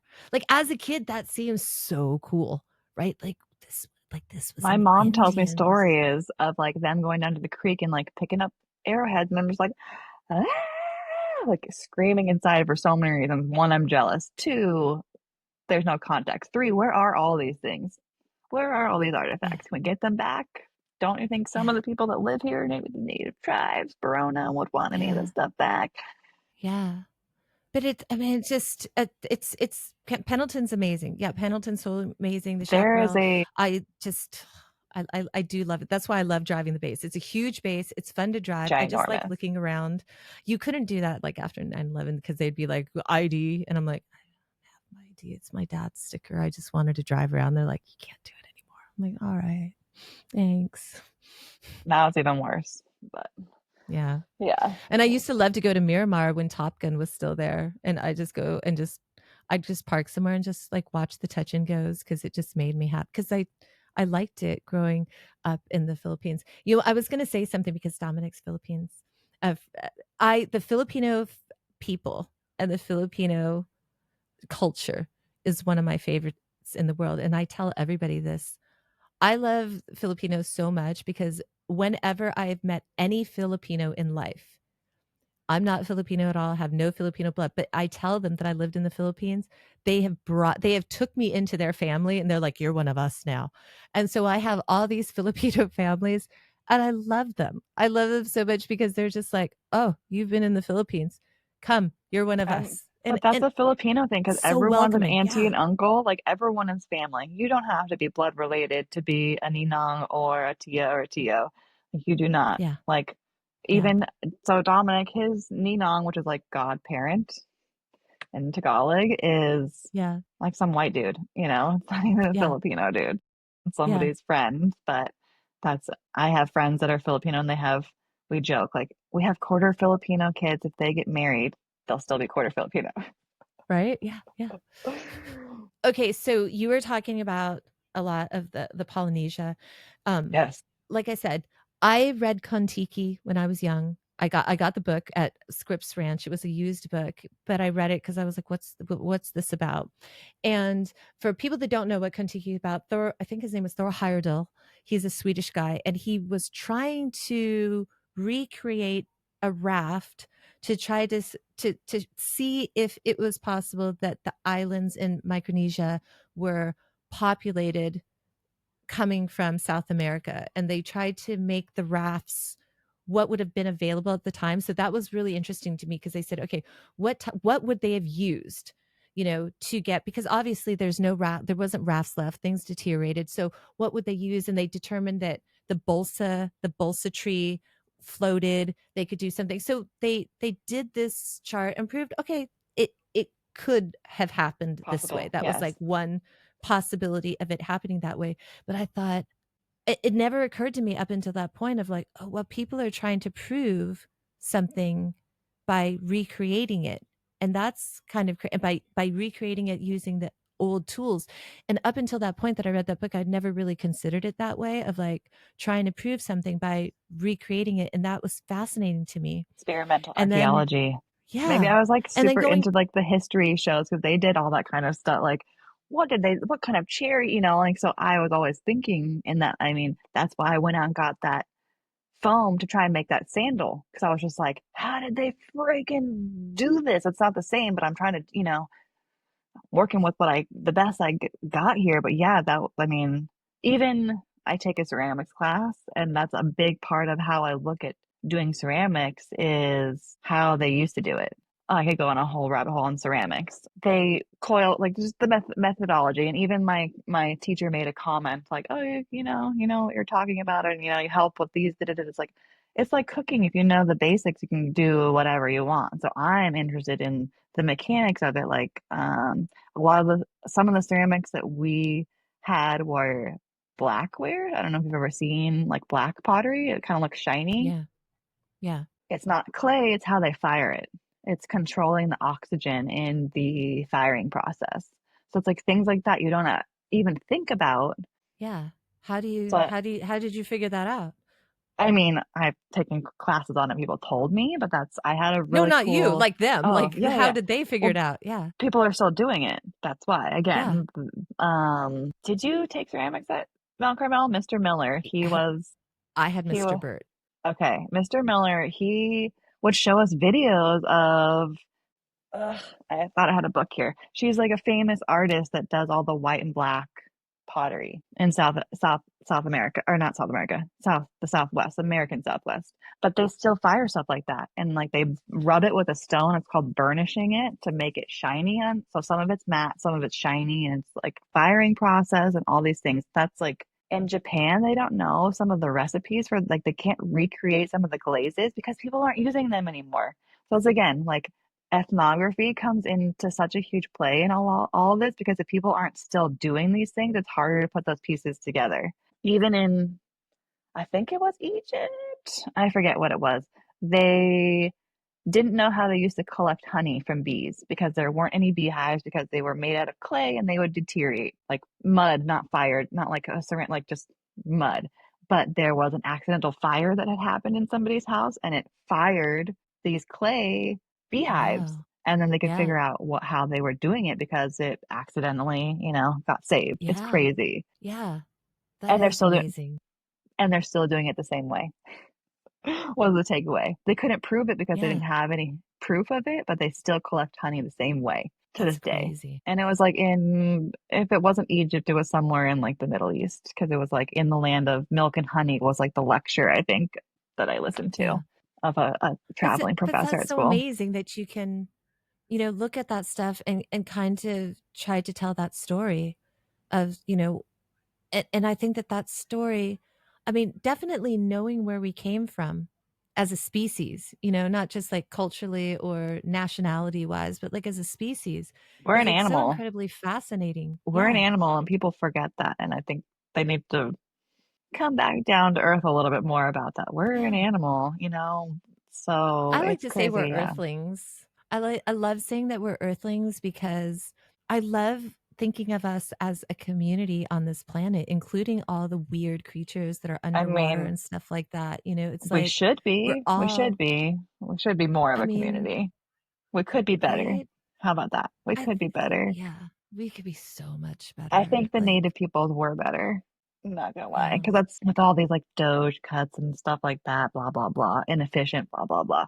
I remember watching, this is how big of a nerd I am. There's a show on the Smithsonian Channel called Aerial America, and it's literally just, yeah, yeah, them flying around. And I don't remember where it was, but they were talking about how like they let the native population, like whatever tribe was in the area, run the timber industry in that state. And they are, not only doing great, they're not depleting the forest. You know what I mean? Like I think as a culture, we've lost that grounding of like being close to nature. It's only been a couple hundred years and we are just like so far away from it, so disconnected right now. It's crazy to do you me. think it has to do with the advancements in transportation?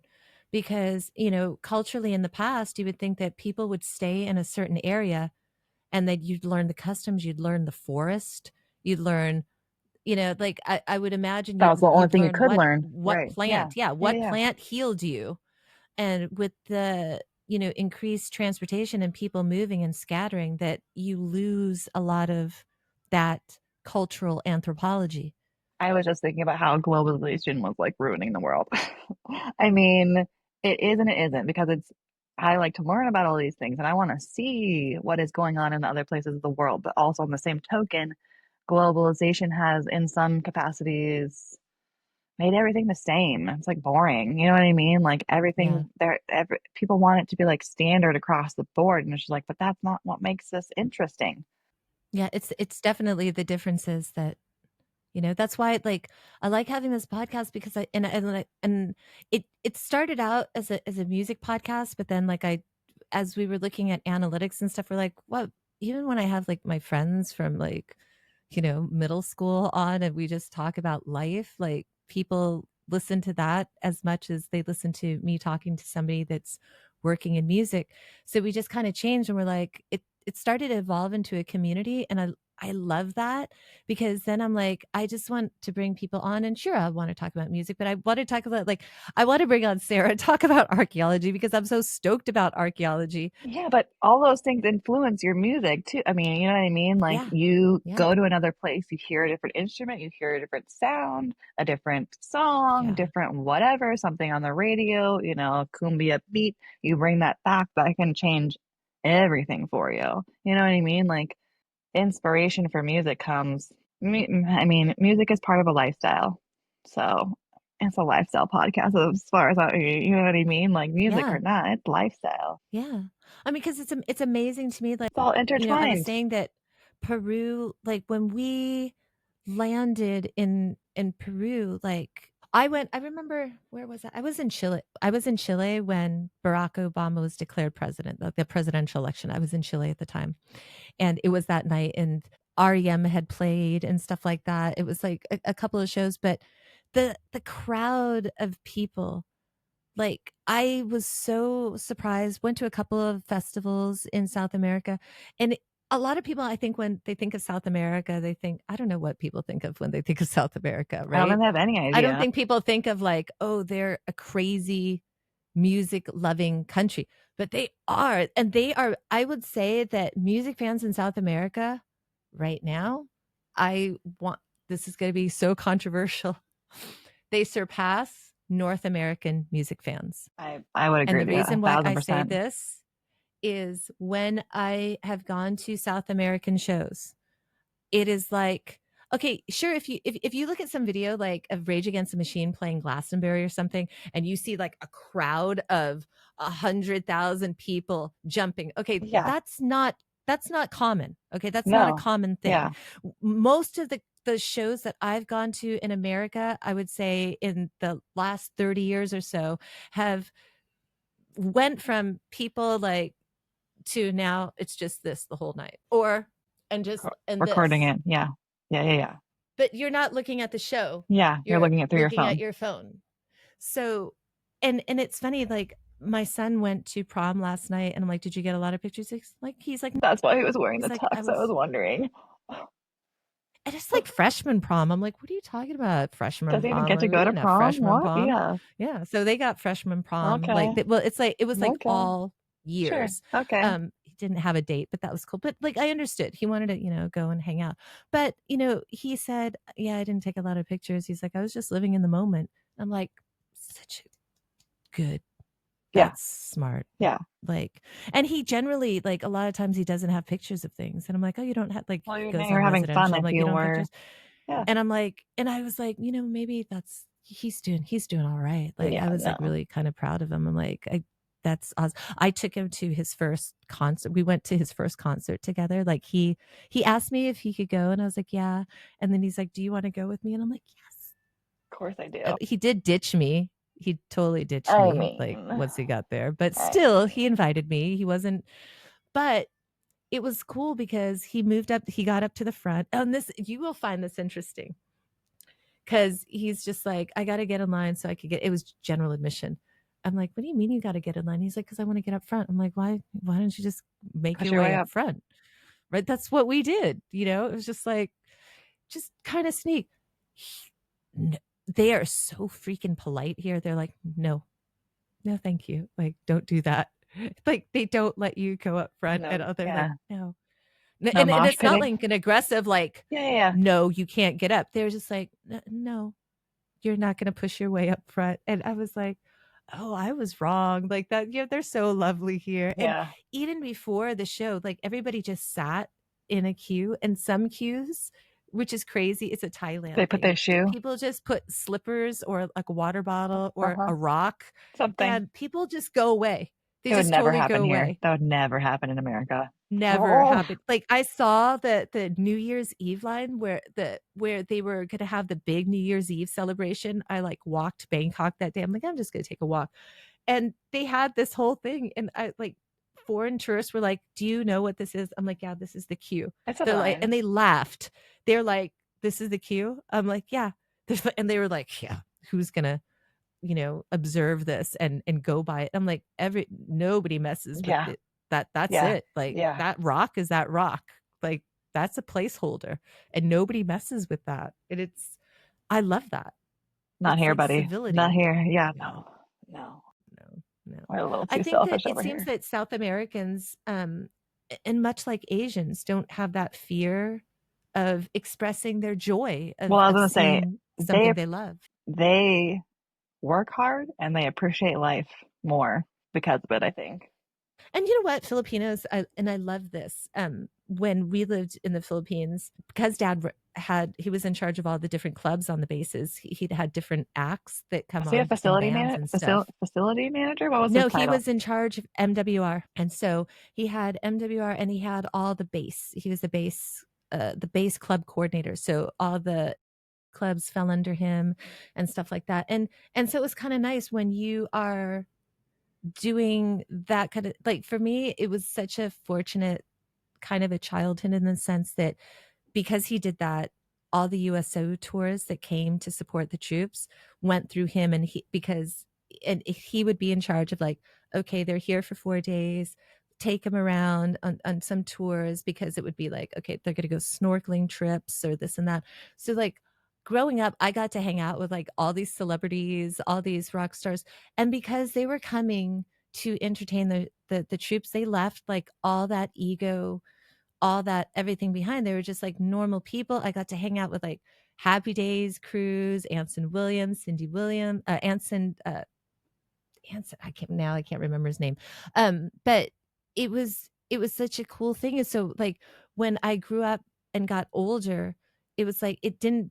If I liked something, I would like send an email. Like when the email internet came about, I'm like, oh, I really like this, and it was just like me saying, hey, I liked it to somebody, and that's like how I became friends with like all these different people in music. Who People are did like, you just how have? how I would did say, you?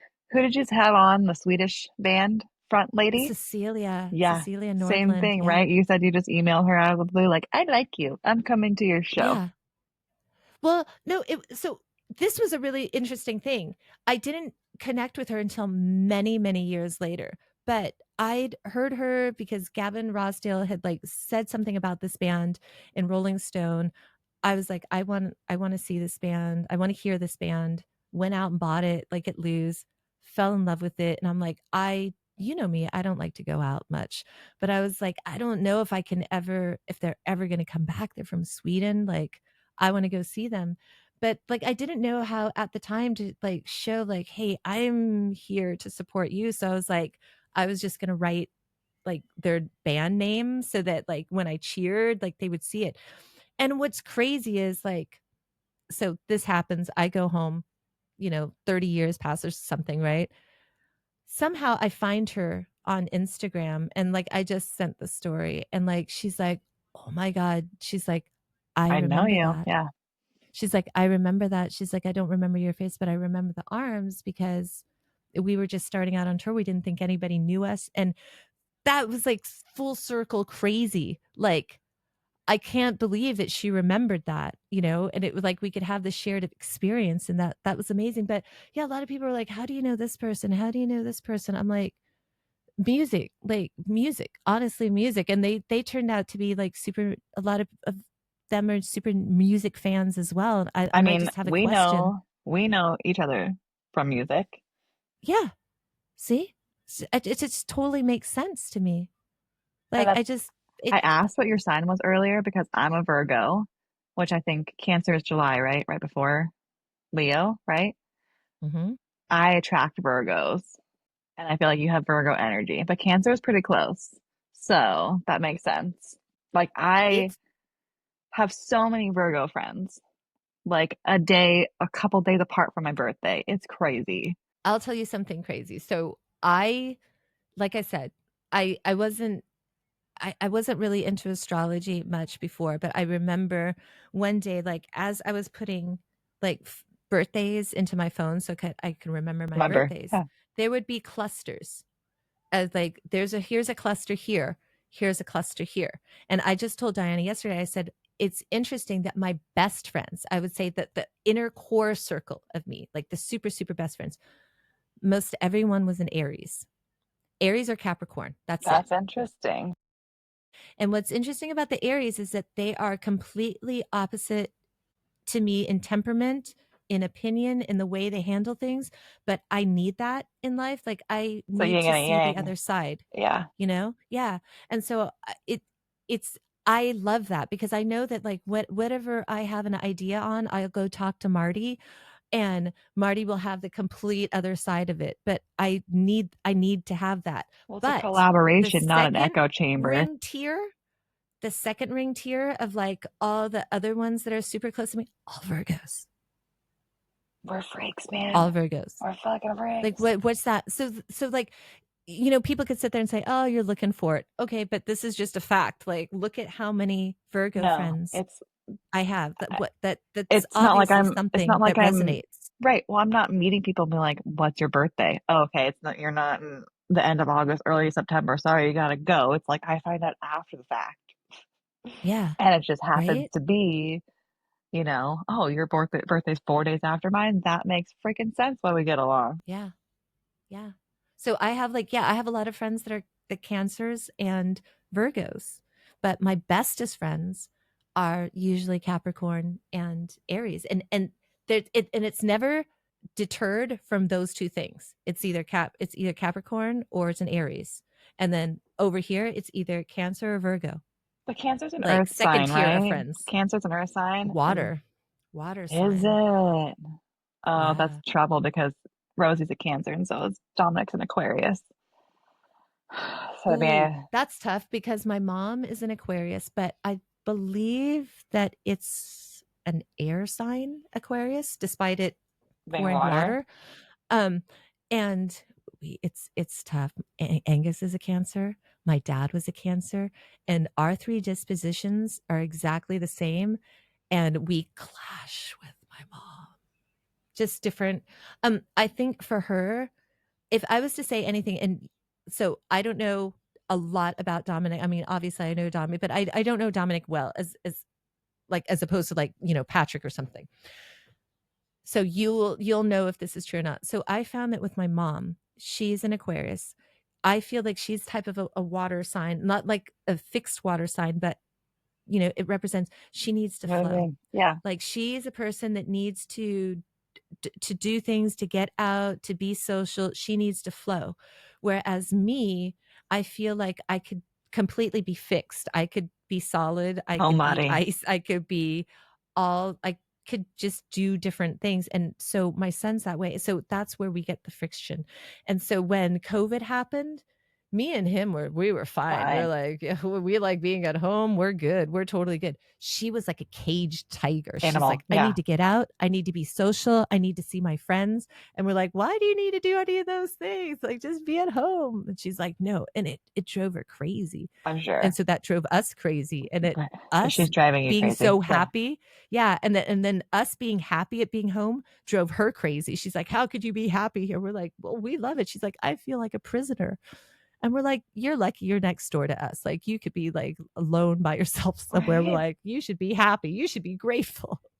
Dominic is similar in the sense, and this is funny because we are trying to plan our vacation for this year, and Yeah. it's never a vacation, it's always a trip. And the difference is a vacation, you relax, a trip, you do things. So we are trying to compromise and do some time in Mexico City and some time in like Puerto Vallarta or something so we can do both, Yeah. do some things. Yeah. And Mama needs to relax on the beach with a cocktail in her hand. But yes, that's every vacation that we've ever been on has included walking, 10 miles plus a day, hiking or climbing a mountain, usually Yeah. like packed itinerary. We're doing stuff, Yeah. moving. Yeah, I would say that's accurate. Always moving, right? I would say he like not to slight him at all, but jobs. He gets burnout. Like he just burns himself out. But he likes to and that's why when he was working for the Navy it was good because they do rotations, every few years. Yeah. Yeah. So he can try something out that he likes or Yeah. not. He just gets Yeah. bored. He likes to keep moving. I mean, how many Yeah. we moved several times in our Yeah. 10-year marriage. So Yeah. we keep it going. I mean, why not? Yeah. Why not? And you know what? I think especially with the girls, that's an experience, that Rosie's gonna just definitely have an experience that I think that can be life changing. I mean, like I saw that the experiences that we had, you know, when we were younger, obviously changed a lot of people that I grew up with, their lives living in the Philippines, and you know, they went and did other things just because what you They have saw. access to seeing and Right. witnessing, Right. you know, it does change. Because I went from that to, I mean, I Suburb. love PQ, but PQ was whitewashed, It's a you bumble. know. It's for I mean, sure whitewashed. it was totally whitewashed. And when I got there in 7th grade, um, and everybody had already been going to school. Like they were all at Sunset Hills together beforehand, and everyone was either a member of the Mormon church or a member of the other church, right? And so There- like, and then everybody knew each other. Yeah. Like so, the Mormons all knew each other. Then there was a lovely group of Filipinos, and they all clicked together. And I was like honorary, and I love them still to this day. I'm still friends with them because they were like, "Oh, you were in the Philippines," and then that was it. And that was how it was with the skaters. And that's who became my friends. So like, you have a skateboard, You're in. that's it. Say I less. was with the skaters. Yeah. That was, you know, and thank God, because like I really felt, because the mean girl that, and it was the same. I hate bringing it up. It's the same girls from the 20-year reunion. They were dicks to me when I first moved. It was so like I was so bullied. Like, because first of all, like I looking back, I'm gonna sit there and say, okay, I could have deserved it. Like, I was really into Star Wars, so like I had the Princess Leia buns in 7th grade. Um, Middle but I school was was a hard skating time for also, everyone. right? You know, if you weren't awkward in middle school, I can't trust your life experience, basically, because you didn't have it tough enough. Like, if you didn't have braces or something weird in middle school, neck gear, or something, I don't know. Yeah. I'm, It I'm was wary so, of you but a you know little what bit. saved me was music. Music. Music saved me because like I got there and that was happening. And at first, I remember I was really into Def Leppard, had just released Hysteria. I was really into Def Leppard. But then I met Ann Banting and this girl Reina, and they were both from the Philippines. And I said that I'd just been in the Philippines. So they were first really keen, but they were into The Cure. They were into Jesus and Mary Chain. And so that is that was my way. Like I made friends through music, you know. So I always tell people if you feel awkward, or find your music friends, because it's super universal. Like super universal. And it's, I mean, we've talked about it so many times. It's like I don't know how I don't know how I could survive life without music. And sometimes I forget how important music is. Like honestly, truly, just, and you will understand this. Sometimes when you're a parent and of a young child, life gets kind of just overwhelming because you're trying to do all these things, and you're working, and in some cases you're also a spouse, you've got so much going on. It's hard to take time to listen. Like I got out of listening to music for a while. And so the great thing about I mean, despite the fact that, it's a pandemic, the great thing about COVID for me was suddenly I had time for myself again, that's why, like, while mom was complaining, oh, I had nothing to do, I was like, oh, now I have time to go listen to Catch music up. again. And Yeah. yeah. Take some And time for I would myself. Be say, quiet. great.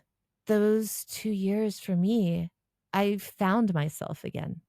Like I found the things I loved again. I got Well, you had excited to. about things again. You Yeah. had so much time and things stopped, so it's like not like new things were coming out, so you really had to go find stuff that you liked. We definitely went down some rabbit holes during the pandemic.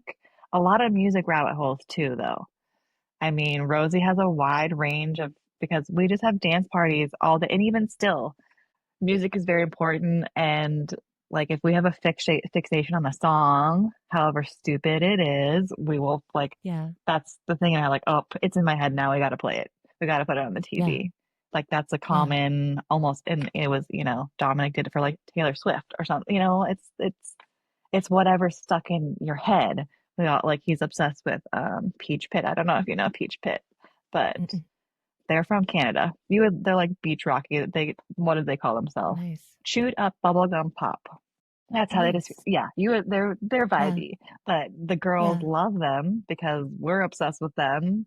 And Yeah. we're going to take Rosie to her first concert, and it's going to be the yeah, yeah, yeahs at the fair. And we had been preparing, so she already knows heads will roll. So she's going to be the coolest little girl at the fair. Oh my God, Fever to Tell. When Fever to Tell came out, I heard nothing like that for so long. It blew me away. Ah, Side story, looping it back, this is a full circle.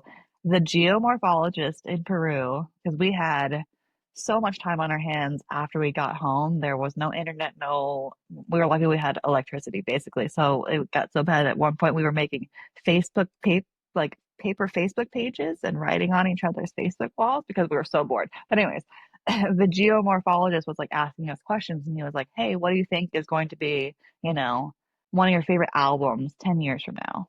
And I said, A Fever to Tell. Good perfect. album, front to back, play it all the time. No It's our, skips. at that point, it was already 5 or 6 years old, that Yeah. that album, and it Yeah. was still in constant rotation, you know. Hmm. It's It's still solid to still this day. If it came out today, it's still solid. what Like, and they absolutely. still play it exactly the same. Yeah. They are so good, Yeah. and I heard that somebody had a bad experience with Karen O. Maybe it imply that she had like a drinking problem or something, and she had a bad show. And I was like, oh, really? Because when I saw her at the Hollywood Bowl, like I cried. It was so good. Like I think that in life, there's so few, and I've gone to a lot of shows. There's so few times that there's a lot of great shows that you can go to. But there's so few times in life where you can watch an act and go and know like that's a superstar. Like that's a freaking rock star Karen O is superstar. that That's like Karen, like it's mesmerizing to watch her because amazing. there's so much intensity, so much energy, so much Well, like it Maps, is her crying in Maps, like Rosie, she's just like, why is she crying? Like, because she's so passionate about this song. She loves him yeah, so much.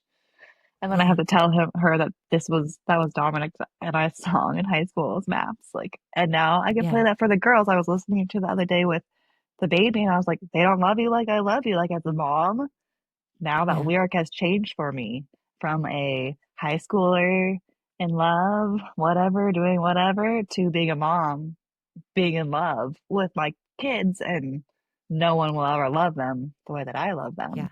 yeah. Did you see there was these two guys, I can't remember their name, but they're actually quite popular, but they were discussing that song Maps, and one said to the other, listen to this isolated her singing, and she does say they don't love you like I love you, but then she does say they don't love me like they love you, and that kind of changed everything as well. And I was like, I got goosebumps. I did too, because And that's how I felt in high school, like right, not good. I mean, that's half of the yeah. angst of the And song, that was a right? huge, see, even now I got that because it was already kind of devastating enough. They don't love you like I love you. Well, now you Obviously, know it's you know, unrequited love, and I love that word. I love right? being able to use unrequited anytime I can, which is very Yeah. rare. Yeah. That's an accurate use of that word, right? I mean, I don't know if like she said it, but obviously there's memes out there and reels that said that the reason that she cried, whether she expressed it somewhere else, um, and they repeated it, was that she was waiting for her boyfriend Angus, who was in the wasn't he in the Liars at the time? He was supposed to show up for this shoot, and he was late. And like this was supposed to be a big shoot, and she Like wanted their his first support. video. Yeah, and that's why she was crying. And so that's what they were discussing, where they said that they isolated the track when it was saying, they don't love you like I love you. They don't love you like I love you. They don't love me like they love you. And I was like, oh man, that's so, like, because there's such a beautiful vulnerability to that, to show like, God, we all go through this shit. Even Well, it's Karen O, glorious goddess Karen O, you goes called through this me shit, you called me a storyteller, and I was just thinking about like it's the human story though. which is beautiful. It I mean, there's nothing like it. I don't think there's a person you could put in front of me. that wouldn't have a good story to tell. Anybody, anybody in the world. Do you follow the Instagram Humans of New York? I even have his books. I've got the books behind me somewhere, and I mean, it's just I you, love it. and that's what maybe bothers me so much about what's going on in this political climate over here. Is like, when did you lose your human nature for other humans? Like, what in what world is it radical that I want everyone to have food, somewhere to sleep, healthcare, be taken care of? Why is that radical that I want humans to be alive comfortably? Like, Yeah. when did that change? There's a quote that I think I just reposted it today because I thought, or maybe I was going to repost it and I haven't yet.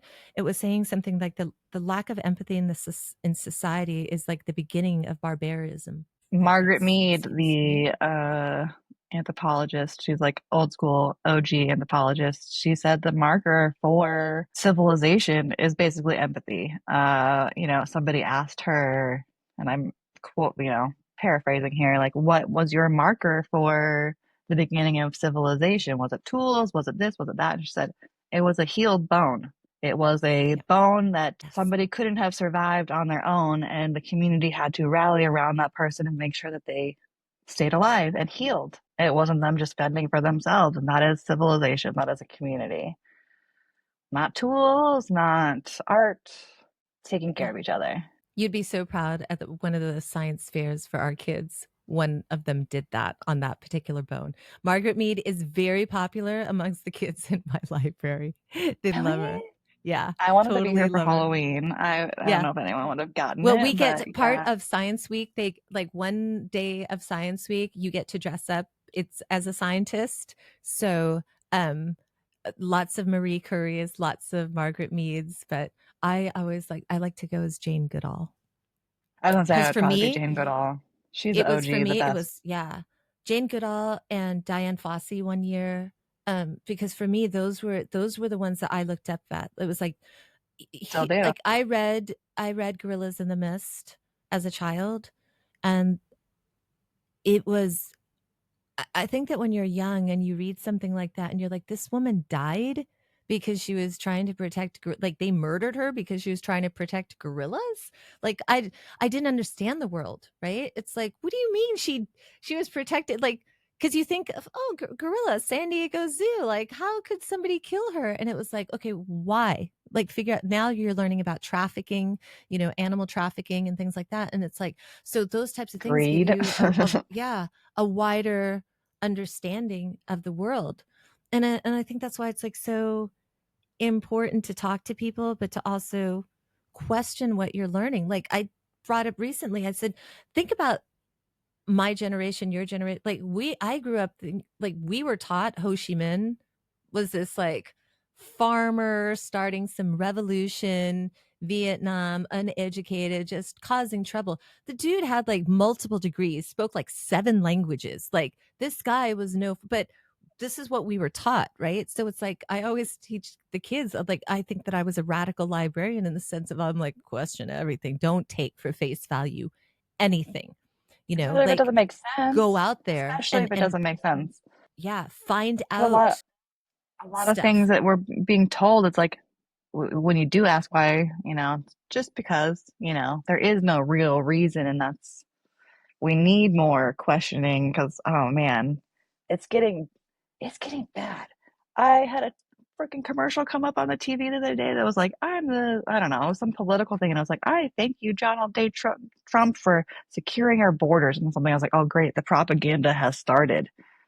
This is not even hiding it anymore. This is just blatant freaking propaganda. Like, what is going on? And it's scary now with AI because you can fake a lot of stuff. People can make fake news and deep fake news, and it's really scary. So, like now is much more and of an important time to question everything. It's like keep questioning, keep questioning, keep calling people into account, keep That's the questioning. biggest thing. It's You know, accountability. That's the biggest yeah, thing. Is because accountability. if you Well, don't question, but that's you'll never understand. I saw a quote on this and it was like, we're expecting all of these things from kids, but we can't even do half of these things. And a lot of it is deductive reasoning, common sense, all these things that we're talking about, and, regulating your emotions, all that. It's like, but you're not even doing that as an adult, and you're expecting this out of a kid. Yeah. Yeah. And they Yeah. do, I mean, honestly, they don't want people questioning stuff now. It was funny when I was younger, like my if we were driving through San Diego, and this is like when I was 5, sometimes you would see like homeless people, and my mom didn't want, like, bless her, she didn't want me to see the ugliness of the world. So she didn't want to have to explain, okay, these people are homeless, they don't have a home. So she would just say, oh, they're bush people. And I was like, as a kid, I'm like, oh wow, there's people living in bushes. I'm like, why are they living in bushes? And so like it was almost mystical, like the Negritos, because those people were just living in the forest. So I didn't question. I was like, oh, so some people live in the forest, some people live in bushes. Okay, that's, whatever. And so I remember one day just like being downtown, and I needed to go meet my friends somewhere, and I had to park, and I didn't know where to park, and I drove into a lot, and I was like super naive because I super sheltered. So I was just in a lot honking. This like man, he came and he knocked on my thing, and he's like, "Are you okay?" And he was like a tall, young African American man. And I was like, "Yeah, I was just looking for the attendant." He's like, "You just you put your money into the Money slot in and you there. Yeah. pay." And I was like, "Oh, okay." And he's like, "Hey, so do you have like, by the way, do you have like any money to spare?" And I'm a very blunt person. Like somebody asked me a question, I just tell them the truth. I'm like, I have exactly $10. And so this lot is $5. And I'm gonna go meet my friends at a place that the cover is $1. And then the beers are $1. So like I need $1 to go in, and I want to have one beer, and I have like two friends going. So that's like $4. And maybe if I have like maybe $1 left. And he's like, well, why don't you just go park in the street? It's free. And then you could give me the $5. And to me, that was logical, right? Like that, I was like, okay, that totally makes sense. Yes. So I said, well, just get in the car. And he was just like, what? I was like, well, just get in the car. And he's like, why? I said, well, I need to break. I have a $10, so I need you to come with me to go find a parking space on the street, and then I got to break the 10, and then I'll give you the 5. I'll give you 6, right? And so he's just like, "Are you sure?" And I'm like, and to me, stupid, naive, young me, I was just like, I was like 22. I'm like, just get in, I, he was such a lovely guy, right? So as we were walking, so I'm like, "Do you want to come with me till so I can find some place?" So we walked a couple of blocks, and I was just like, "Are you homeless?" And he's like, "Yeah." And I was like, "Can you tell me how that happened?" You know? And he was just like, I was working, I had a good job, and then he's like, and then like I had to go to the hospital, and I had a medical bill, and then I didn't have insurance, and I was paying that. And then he tells me the story, and it's like it could be me, right? First, like he couldn't afford rent anymore. Then he was living in his car. Then his car got repossessed. Now he's on the street. Why don't you call? Like, and it was such an honest conversation, because I could just ask, like, so why didn't you call somebody in your family? And he's like, yeah, some people are disappointed. Like some of it is shame. It was a life-changing experience, to the point that when we got to the main Fifth Avenue, there was like another group of homeless guys that were like sitting on the street, and they saw him, and they're like, "Hey."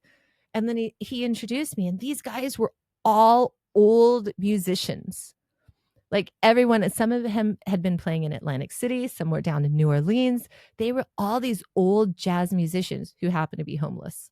I sat down that night, never went into the club, gave him all my money. My friends came out of the club, Mark and all, and they're like, "You okay?" I'm like, "Oh, I'm totally good." I'm like, "I'm just gonna be out here Plan my tonight." life. Yeah. I'm gonna be out here tonight. And that was, it was one of the most serendipitous events of my life, because I got to ask so many questions. And after that, I was like, I decided and I never told my mom until years later, because she would have been like, "No, you're going to die." But like, I would start calling all my friends. I'm like, "Do you have blankets? Do you have clothes? Do you have anything?" Like, I made, like, bought all this bread. I made all these sandwiches. I'm like, I'm going to just go drive downtown by myself. And I learned one thing: to not say, "Do you need any help?" I would always say, "Do you know anybody that needs help?" That way I'm not calling you out, making you feel like you I'm obviously need pitting, help, yeah, right? pitting Right? on you. Yeah. I'm the great Asian American savior, right? Not Well, the great white savior, half of you it is know? listening. But Yeah. again, they want to be treated like people. People Yeah. are desensitized and don't treat them like people. And that's what I That's found what I out. mean. They were like so cool. They were like, I don't need anything. He's like, but there's this old man down there. He's having a rough time. So if you could go down, that's what they said. They are a Like community. They have to. they They have were to a be a community. community looking out for each other, right? And I would sit and just I'd park the car and I'd sit and talk. I talked to so many homeless people that summer, and it changed my complete opinion. And it was, yeah, like I said, like if you talk to people and you learn their stories, it's an amazing thing. Just to have that is a Relatable. gift. It's a gift. Yes, For somebody to it tell is you their story is a gift. And so like that's why I for love having sure. people come on here. And I'm so thankful of you sharing your gifts of stories. Anytime. I love to yap. I could talk for hours.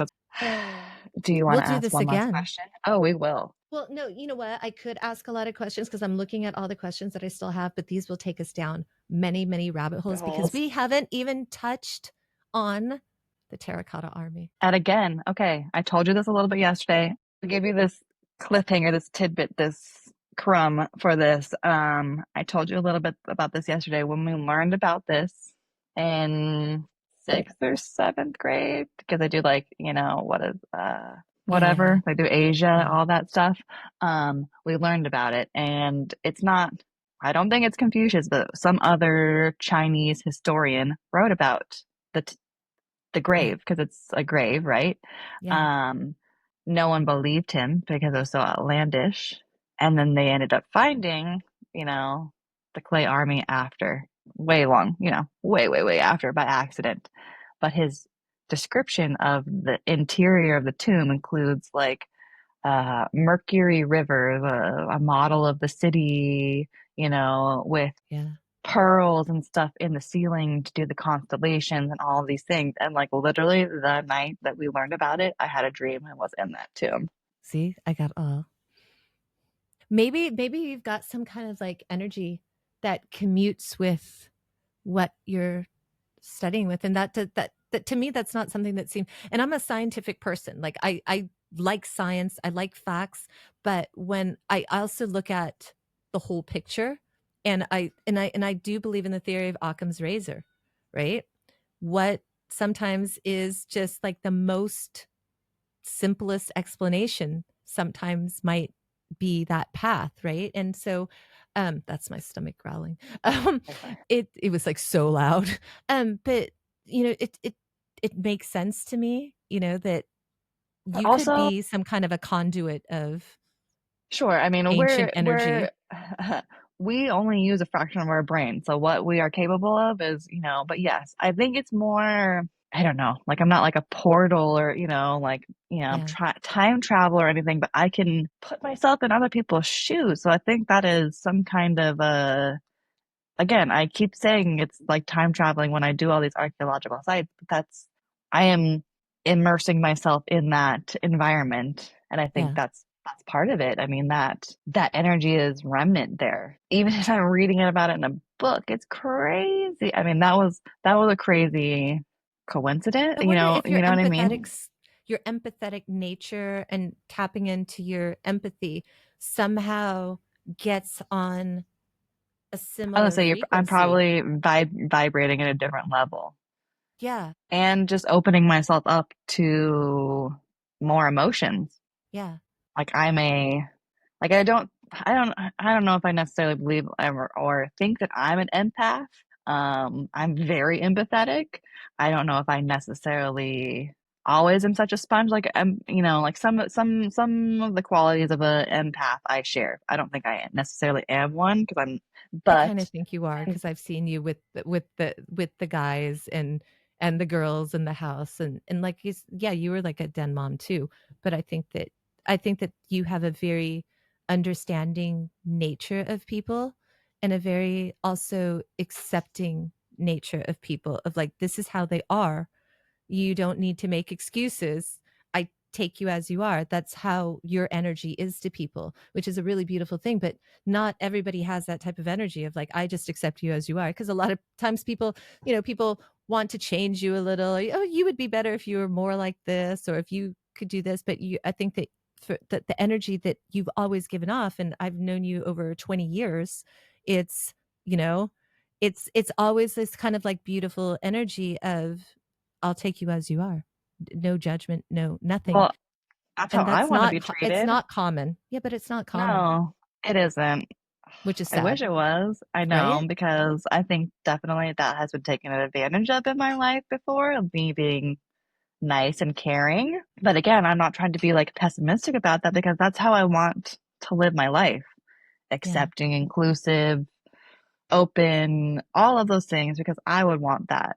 Maybe, I mean, I don't necessarily know if I got that obviously Yeah. in my chat, but that's what I want to be. We were talking about this because I don't know if you saw like the big trans flag that was flown at El Capitan that they just Mm-mm, flew.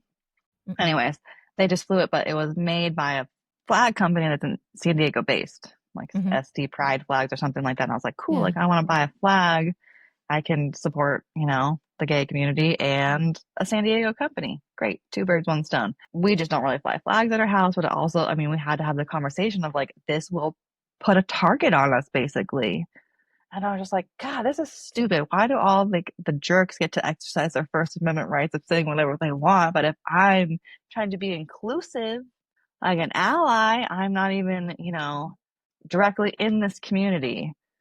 But if I have a rainbow flag, I'm putting a mark on my back and my family, and that's things you have to think about. But the guy down the street who's flying the Trump flag doesn't think twice about it. You know what I mean? Like he's not worried about that kind of thing. But it was just like, That's wow, crazy. right? Like It's a, I want to it's exercise my First Amendment rights too. yeah. It's crazy that whereas something Americans are good people. I'm not saying they're saying Americans are bad people. Obviously Americans are great people. But it's surprising to me, two things. Whenever I tell people that I'm in Thailand, they're like, "Do you have electricity there? Do you guys get internet?" It's like, "All right, whatever." I'm like, America is more of a third world country than a lot of other places right now. Okay, I "Right?" can guarantee you that. When though, part of the when I did the clickbait thing and putting like Machu Picchu and like the Easter Island, which we haven't covered that either, so that's going to be another time. We're going to go down that hole. But I also put flags because I loved flags when I was a kid. I love flags of the world. I think flags are beautiful. But I put up, the rainbow flag, and I also put up the flag of Tibet, which is a beautiful flag as well, right? Not one parent, there was nobody here that ever came down and said, "Oh, you need to take that down in school." And all the kids are like, "Hey, what's that for?" And I would tell them, I'm like, "Well, it represents, gay people, like lesbian people." And it was not an issue to tell kids about that at all. In an elementary level school, not one parent was upset about it because in Thailand, nobody cares. Like, No, they don't. you can have a trans person come into the bathroom and nobody cares. Like, and you can have a very conservative old Thai lady and she does not care that a lady boy is in the bathroom if that lady boy identifies as a girl. She's got Good no for issues. She's her. like, Yes. do what you want. Like, who cares? Nobody I cares. mean, that's And it's how like, that's why I wanted to it should raise my be. kid here. I that alone, where he could see the disparity of poverty versus having money and understanding how just a The flip line of a is thin. coin. Yeah, the line Yeah, is it's thin. just a flip of a coin for him to be immersed in that, to be immersed in a place where it's a melting pot of people from all over the world. And usually they're all trying to escape the BS that's going on in their country politically. So when everybody comes in here, nobody's talking about politics in their country, right? The UK people aren't talking about Brexit. They're not talking about, everybody's sitting there trying to figure out, hey, where's the best noodle stand, street side vending noodle stand? Like that's the stuff that's important to them. And people say, "How do you like living in Thailand?" I'm like, it's amazing. Like I am homesick, of course. I miss my friends. I miss the geography of San Diego. I love the history Little of San things. Diego, Yeah. but this energy here, man, like I feel it's the best thing that I can give to my son right now is to have energy around him. It's like when I was pregnant, right? Like I became, and you'll understand, you become very conscious of, you have this being that's growing inside of you. You become very conscious of your feelings and your emotions. And I remember during my pregnancy, I'm like, I don't want to get upset. I don't want to feel this, because what if he's going to feel that Baby, energy yeah. inside too, right? And after he was born, it's the same thing. It's like, I want to be more in control of my emotions, because this is the energy that's around him. So I became very conscious of how I wanted to project my emotions with what's around me. And you start by, well, what do you surround yourself with? What kind of energy do you surround yourself with? You know? I mean, I will say San Diego is, I don't want to toot San Diego's horn, but I mean, it's a good place. It's not the worst. It could be, sure, better about all that stuff, but I mean, that's Rosie's school is almost, I think Dominic said, is like 60% of the population is low income. Again, I want those same kind of things. And it's definitely harder over here to feel inclusive. And again, why is that radical? Why is being inclusive so radical? Yeah, Why are we hating? Why are we choosing to I don't pull each other understand. apart? Especially Yeah. when it's just the rich people trying to stay rich and keep all of us all poor. I mean, like, come on. They're Stuff I fooling don't you. understand. It's like, Fooling why are we you. focusing on this stuff? This is just stupid noise. With this, like, look at the galaxy. Look at this tree. Do you guys know that trees talk to each other now? And they've Underground? found that Yeah. they can underground talk to each and heal each other. I'm like, Yeah. why are we like wasting time talking about all this kind of BS that is Sure, yeah. inconsequential to you? Like other people. It's like, if this girl decides to get an abortion, how does that affect you? To you, it Right? doesn't. If this person identifies as non binary, how does that affect you? Stop worrying about things that have nothing to do with you and be amazed by the world. Because it's like, dude, we have flown a helicopter on another planet. Like, we have sent a spacecraft that had underneath it a little drone helicopter, and some dude from Earth sat there and But controlled a helicopter on Mars. That's cool. Why are we talking about like what bathroom people need to use? Who cares? the priorities are out of whack. Right? That is an Yeah, that's why understatement. I'm here. So that's why I'm here. Sure. Yeah. Yeah. I mean, it's got to keep that energy open. I mean, that's my biggest thing is always not trying to have anything take away that light Yeah. that's in there. Yeah. Because if you have that, I mean, there's always going to be positivity I think we should just let people be. Like, let people be whatever they want to be. Like, life is not about super that. long. No. Life is so short. Is it Mark Twain? Who's the quote? It's everyone lives or everyone dies, not everyone lives. Yeah. Yeah. Like you have to choose every day to be a good day. It's not always going to be. Like, do I cry? Do I have bad days? Do I, Yeah. want to Yeah. rot in my bed? Absolutely. But, most of the days I would like to have a good outlook on life. Think that people are good. There are good people out there, all of these things because otherwise I would just be crushed, incapacitated by everything that's going around me, especially with my Yeah. anxiety. I Yeah. don't know about you. I have crazy anxiety. Thankfully, I mean, you're way more of an introvert, and thankfully, like, the pandemic didn't make me an agoraphobe, but I don't, I still work. I I, think I I'm say quasi that. agoraphobe. I say that, but I also work from home Yeah. and don't ever leave my house, Yeah. and Yeah. refuse to take a job that was in person. I mean, I'm also taking care of the baby, but like, I don't want to be around people. Yeah. I don't know. Be around people too. I want to I be in just my like it just, yeah. Like I sweatpants prefer the and company of animals over people. But the paradox of all that is that I find people fascinating. I studied anthropology and I don't want to be around people. Yeah. See? I love people and I hate people. Like, Yeah. I want to watch your story, but don't come near me. Yeah. That isn't that a crazy paradox? Because I fully identify as a misanthropist, right? But at the same time, like, I love people. Like, I love people. I love humanity. I'm a big proponent for humanity, but like, I also hate people. And please don't I went. I had to go to his prom thing yesterday, and he's like, oh, there's going to be other parents waiting downstairs. And so he was like, why did you wear heels today? I'm like, because I want to be like 5'9" and I want to be intimidating because I don't want people to talk to me. And I'm like, I don't want the other parents to talk to me. And if I have on heels, I'm like 5'9", I've got the pant, they're not going to talk to me. And nobody talked to me. Because he was just like, and I was like, my feet hurt. He's like, why'd you wear heels? I'm like, because I needed to be intimidating. And he's like, why? I'm like, because I didn't want anybody to talk to me. I didn't want any social interaction. We're going to see the yeah, yeah, but it's at the fair, so I'm already mentally preparing myself for the crowds at the fair. Such a great place to see them.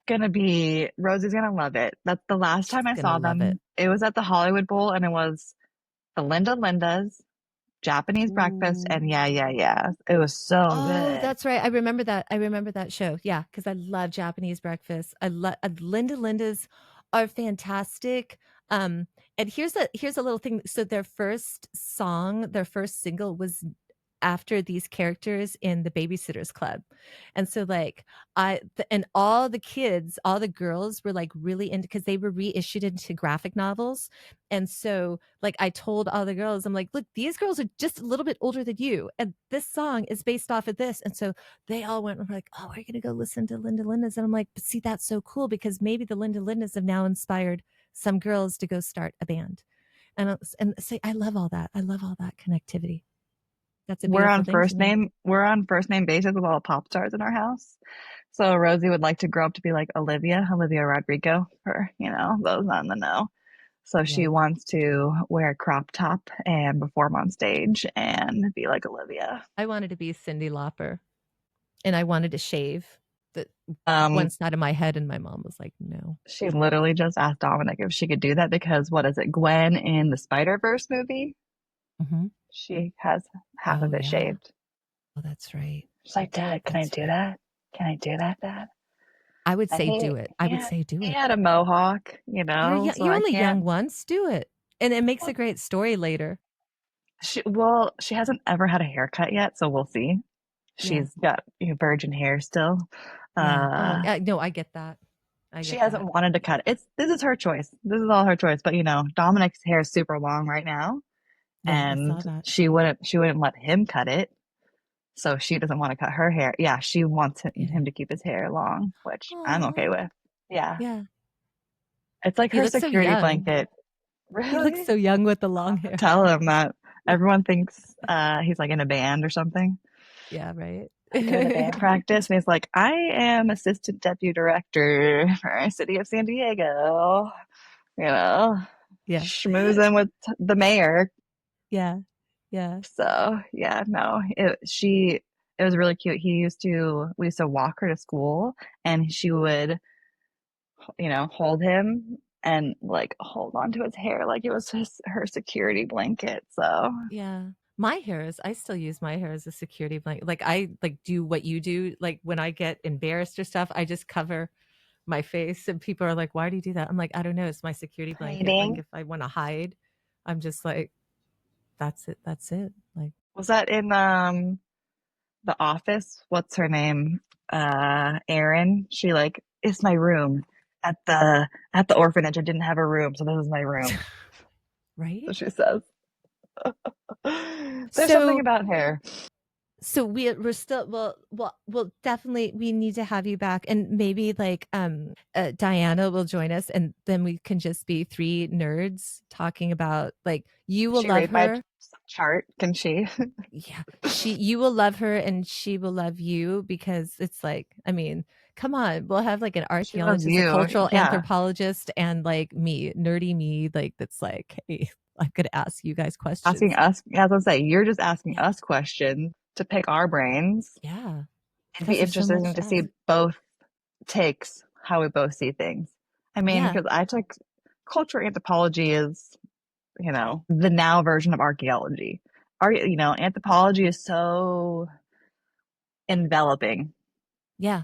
It's humans. We're complex. You know what I Yeah, mean? that's why I love it. And you know what's I funny loved is it. she would say that she probably also is a misanthropist as well. So that's why I find it funny. It's like we're all people that are fascinated with humans I know and too the human much. experience, but we I know don't too like to much. interact, right? We just don't like interact. And so I Well, think I've that's I've hilarious. always said the fall of humankind is human nature. Because I mean, greed. Look at it. Look at what it's doing right now. Or even just Yeah. xenophobia, scared of change, scared of difference. Like you're afraid of anything that's different from you. Yeah. Yeah. I think that things that are different from you are the best Yeah. things. Yeah. Yeah. Like you said, your friends are like the opposites of you. Like Dominic is the opposite of me, and that Yeah. is And my mom and dad are opposites and they were married like 50 years, but it was balance. right. And it kind of But gave me also, balance. we have the background of PQ. We're all sun Yeah. devils. Do you know my dad went to Arizona State, so he was a Sun Did Devil? he? Yeah, so that's cool. Like, so it's like we're both Sun Devils, different Sun Devils, but Different. I Yeah, was like, that's that's cool. crazy. Yeah. So That's like, funny. thank you so much for Thank you for coming on. having me. We knew it was going to be long, and I'm so Yes. excited. That's what And the Dominic told me. I nerds was like, like. what the heck's going on? Well, I kicked him out Well, of the I said it was room. going to be 8 hours. I'm like, it's probably going to be 8 hours. Probably like when It could Diana be. and you and me are on, we should just stream it on Twitch and like people can just like what we could tape it or just stream it and just have nerd talk with the girls. We'll find our people.